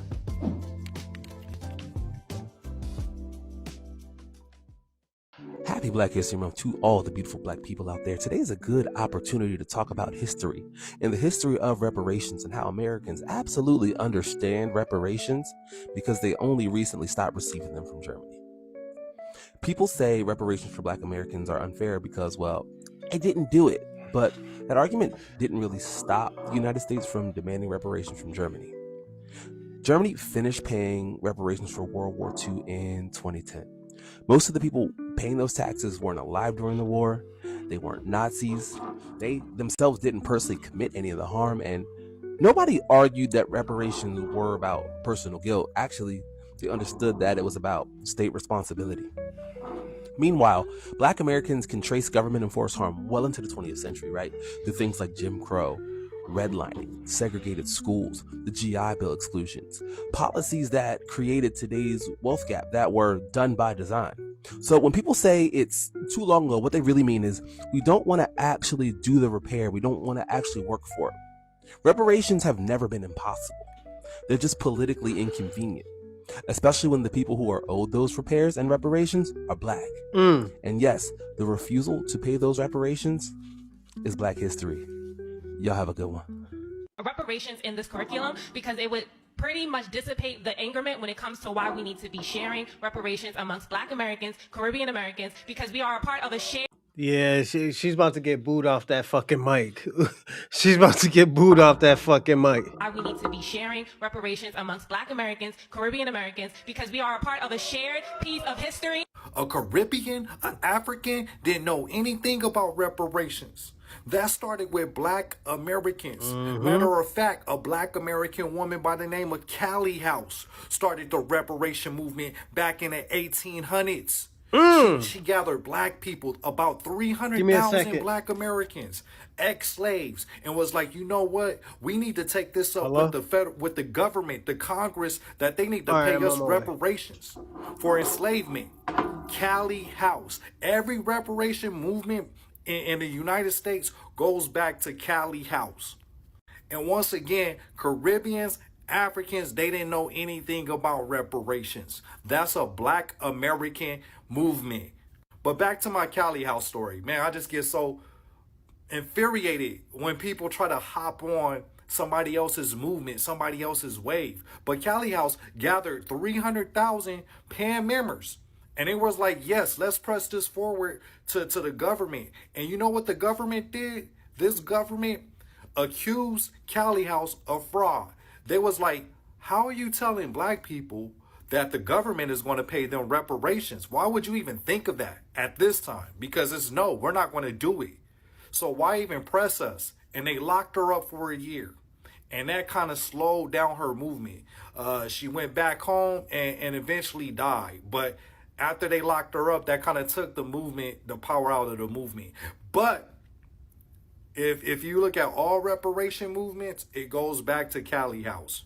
Now Africans want reparations for Black Americans. What in the Nigerian scam artist is going on? Well, in discussion with world leaders, I guess Africa started to do the numbers on what Black Americans generate, which is a spending power around $4 trillion, and felt as if they had the audacity to really say that they should get reparations for how much we generate. My Lord. I was flabbergasted. The same Africans who sold their own people into slavery. The same Africans who come to the United States and say that they are better than Black Americans. That we are not the same. Well, we're not the same. You're not getting a dime. If anything, we should be at that table. Black Americans had nothing and created an entire culture that influenced the entire world. You can't take that from us. Reparations is for Black Americans only. You're from the Congo, you need to go talk to the folks in the Congo. Hey! Why are you bringing Congo into this? First of all, it's not the Congo, okay? It's just Congo. C-O-N-G-O. Congo. We are a French-speaking country, which means we ain't got nothing to do with everything that's going on over here in the US. We don't speak English. We speak French.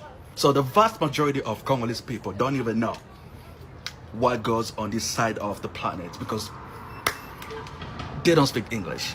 The people that you got beef with are Nigerians, Ghanaians, South Africans, and all these other people that speak English.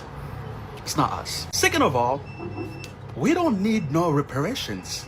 Our colonizer, Belgium, they cool. We're cool with them. And do you know why we're cool with them? It's because they have done the work.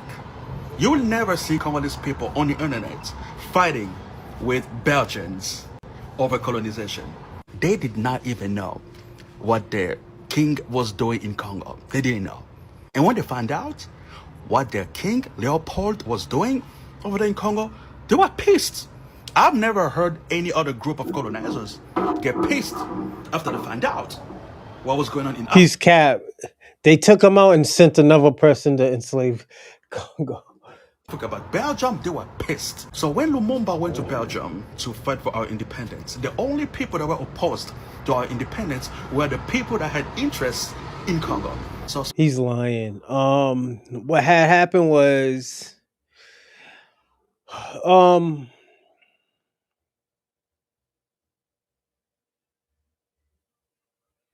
you were right, Rando. You were right about that war situation. Yeah, you were right. what happened in Belgium was that King Leopold was cutting off people's arm. He killed damn near 20 million people, 10 to 20 million people. Check your email, kinfolk. All right. He was cutting off people's arms and shit. Like, yo, he was doing damage. And they just all they did was they just switched over. You know, they switched over. All right. Thanks, Imperial. I appreciate it. I'm gonna save your number. But yeah, it's that's what was going on in Congo. So yeah, it's he's not telling the full story. He's fluffing the story up. It's a fluff what he's talking about. Speaking of reparations, rest assured, we don't need it. We don't need your reparations. We have gotten our reparations from Belgium, sort of. They have apologized. They leave us alone. And on top of that, they have given us our own version of Chinatown in the capital of Belgium. And we are okay with that, okay? We have our little Chinatown. We have a little, okay, Congo town in Belgium called Matonge. We good. I fuck with Congolese people, but this is a sucker right here. A nigga cuts off your family's arms. They made you work 6 years straight, cut off your children's arms, take pictures with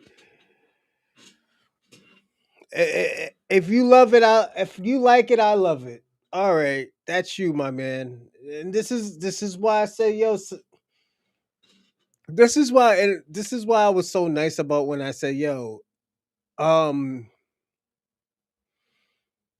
uniting with people from different countries is not gonna work. I'm going to take the new Snow Bunny to the all right, Bombs Legacy, you do your thing. Yeah, just working with them, it's a lost cause. I tell people all the time, don't do it. It's a lost cause, and the reason why it's a lost cause is because a lot of these people love their oppressors. Black Americans have been fighting their oppressors for the last 4, 5, maybe even 600 years. You know, so yeah, it's an abnormal situation, you know, and these are the type of people you should be watching out for, you know. If you're all right with people cutting off your ancestors' hands and stuff because they missed it by a gram, then it's all right. Okay, cool. Or they didn't get enough rubber. You know, it's okay. You know, it's this is why I say, yeah, don't ever ally yourself with these type of people. Also, don't forget to like and subscribe and comment in the live chat. But the only way you can comment in the live chat is if you're a subscriber. So subscribe, and also if you want to donate, you can donate to my Cash App, or also you can donate to my new project, Brother Morningstar, The Great Betrayal. So definitely, I will be putting that up right now. This one is the Cash App, and this one right here.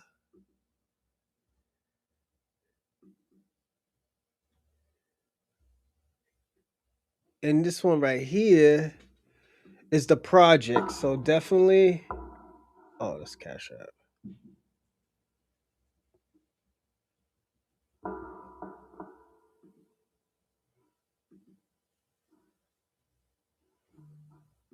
And this one right here is the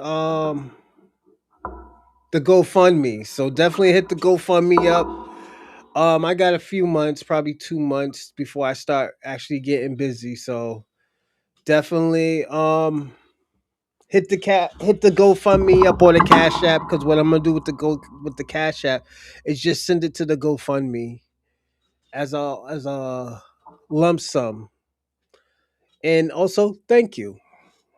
Thank you for helping. Thanks for everything. Give me a second. Oh, it's a pizza, man.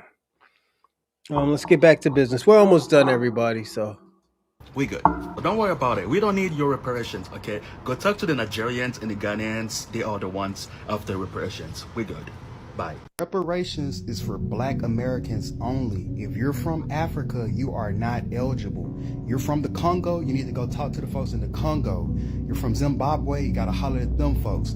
It's for Black American people only. I can trace my lineage on both sides back to the Delta in Mississippi. This is something that my ancestors fought for.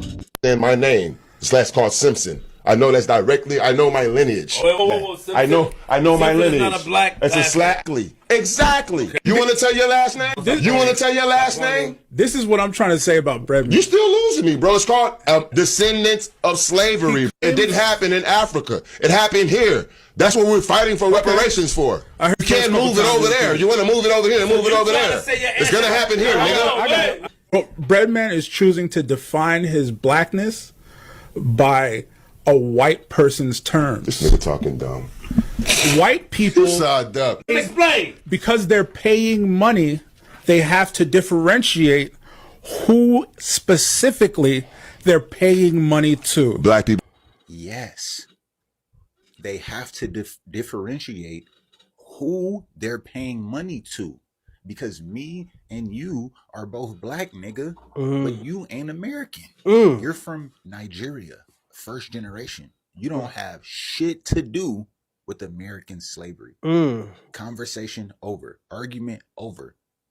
They are trying to foot that Nigerian shit. See? They think they think that reparations is some kind of scheme or scam. No, nigga, this ain't Nigeria. he got a point there. I didn't never looked at it like that. I think they do think it's a scam too. So this is why I say y'all got to be careful. Y'all got to be careful who you let in the circle, who is promoting you. Yeah, you got to be careful. Nigeria. I know that that's what y'all look for, the schemes and the fucking scams, but reparations is not one of those things. You don't get any, and it is what it is. There's no hate.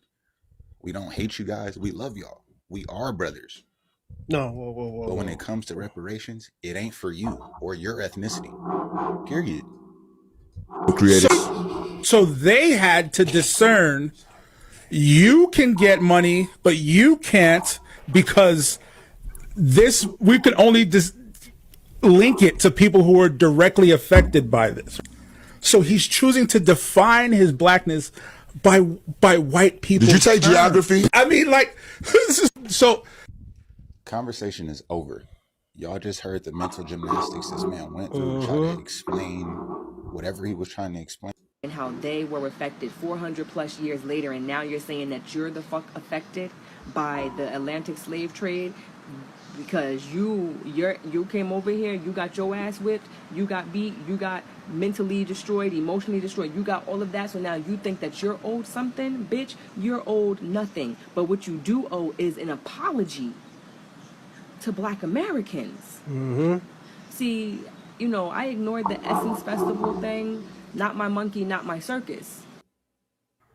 American descendant of slaves or a foundational Black American. What would qualify anybody that doesn't fall under those two distinct groups, those two distinct ethnic groups? What would qualify Africans, Caribbeans, and the UK Blacks to get a piece of the reparations? Because I think a lot of you guys are confused. That's why I'm asking this question. I keep seeing videos of think tanks, right? They're talking about getting reparations from America.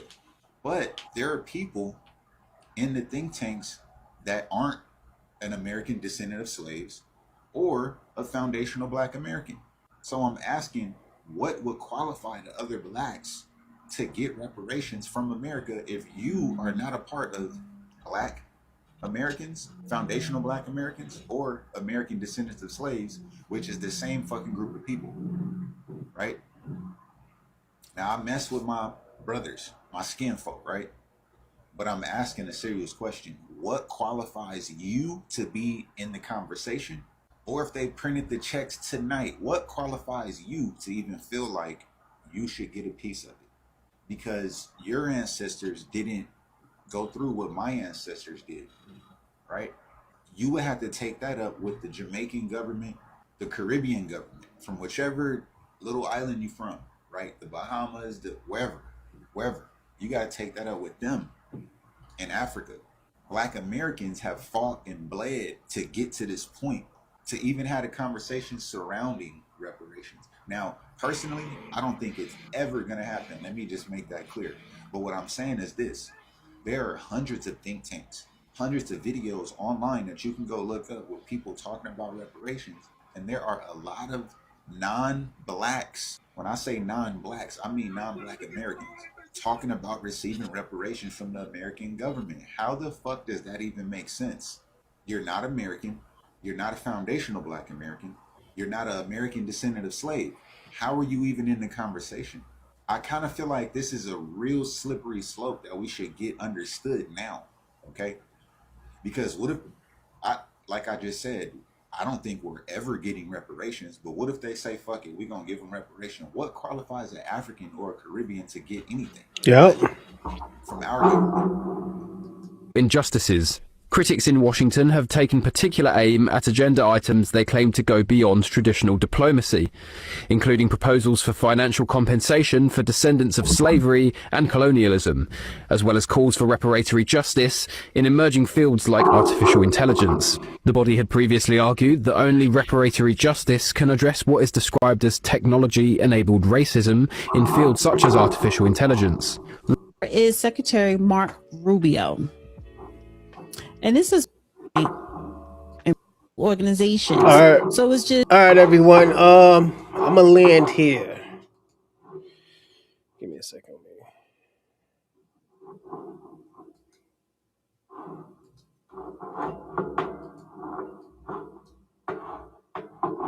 All right, give me a second. Oh, what's going on? Tanrita Williams. We would never try to get in on between an African and an FBA. That's facts. FBAs are so different. Even our yeah, I agree. I agree with you. It was OC. That's OC. But you right here. Let's see. I said not even the same species. I can agree that. We all, yeah, I agree. Our bone structures is different. Our genetics are different. The only thing that we have in common is probably melanin. That's it. But let me land here. Hold on. Give me a second, everyone.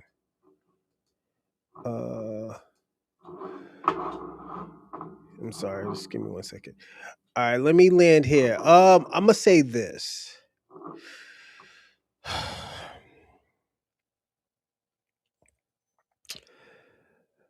I think this is with their hatreds, they want to gaslight, they want to confuse, they want to try to destroy our system of what's going on. We haven't been this united in a very long time, ever since before the crack epidemic. We haven't been together like this. And you know what? I think we are actually are, we came a long way. We're doing what we're supposed to be doing right now. And you know what? I salute to everybody who is actually, working things out, getting shit together, fixing the situations that they have with certain people and stuff, because you know what? This is going to be a long fight. I think, and I said last year, I think it's going to take us 5 years to get reparations, because you know what? These people are crashing out because they're not getting help. I don't think y'all understand that a lot of these white supremacists are not getting help. They're struggling right now.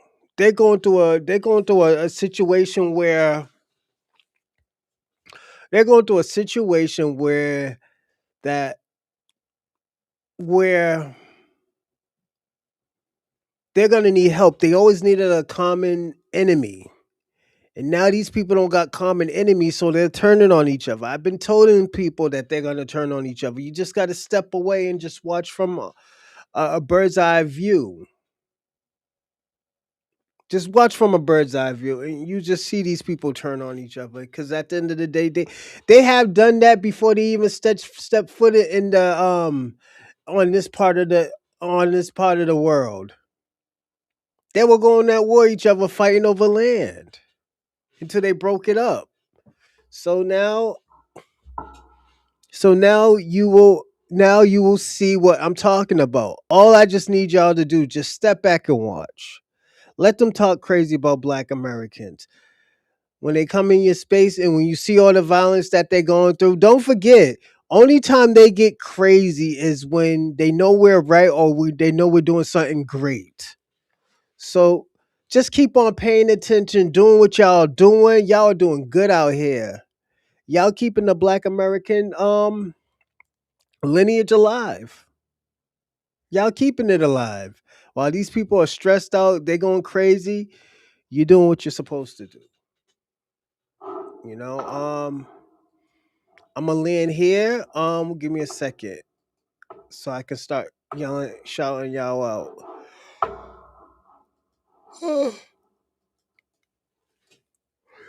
Excuse me. All right, there we go.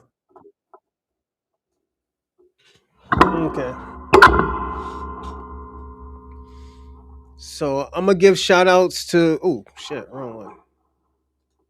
So shout out to FVA Convo, Yaruz, also known as OC, Bomb's Legacy, shout out, Shabaka, Trindria Williams. If I'm sorry if I butchered your name. Armageddon BX, salute. Charlie Shaw as always. Nice seeing you. Randall Robinson, Dorsey, shout out to Dorsey. Snow Bunny King, what's going on? Ray, Renaissance Woman, American Dream Guy, Gullery, and Dorsey again. Salute. And also give big shout out to one of our big kick members, Robin. Shout out to Robin, man. Robin, you doing your thing on Kick. Shout out to you. But I want to say thank y'all for being on this show, and I will see y'all tomorrow at earlier. We're gonna do around 9:45 tomorrow. So I'll see y'all at 9:45 tomorrow, and y'all take care, okay?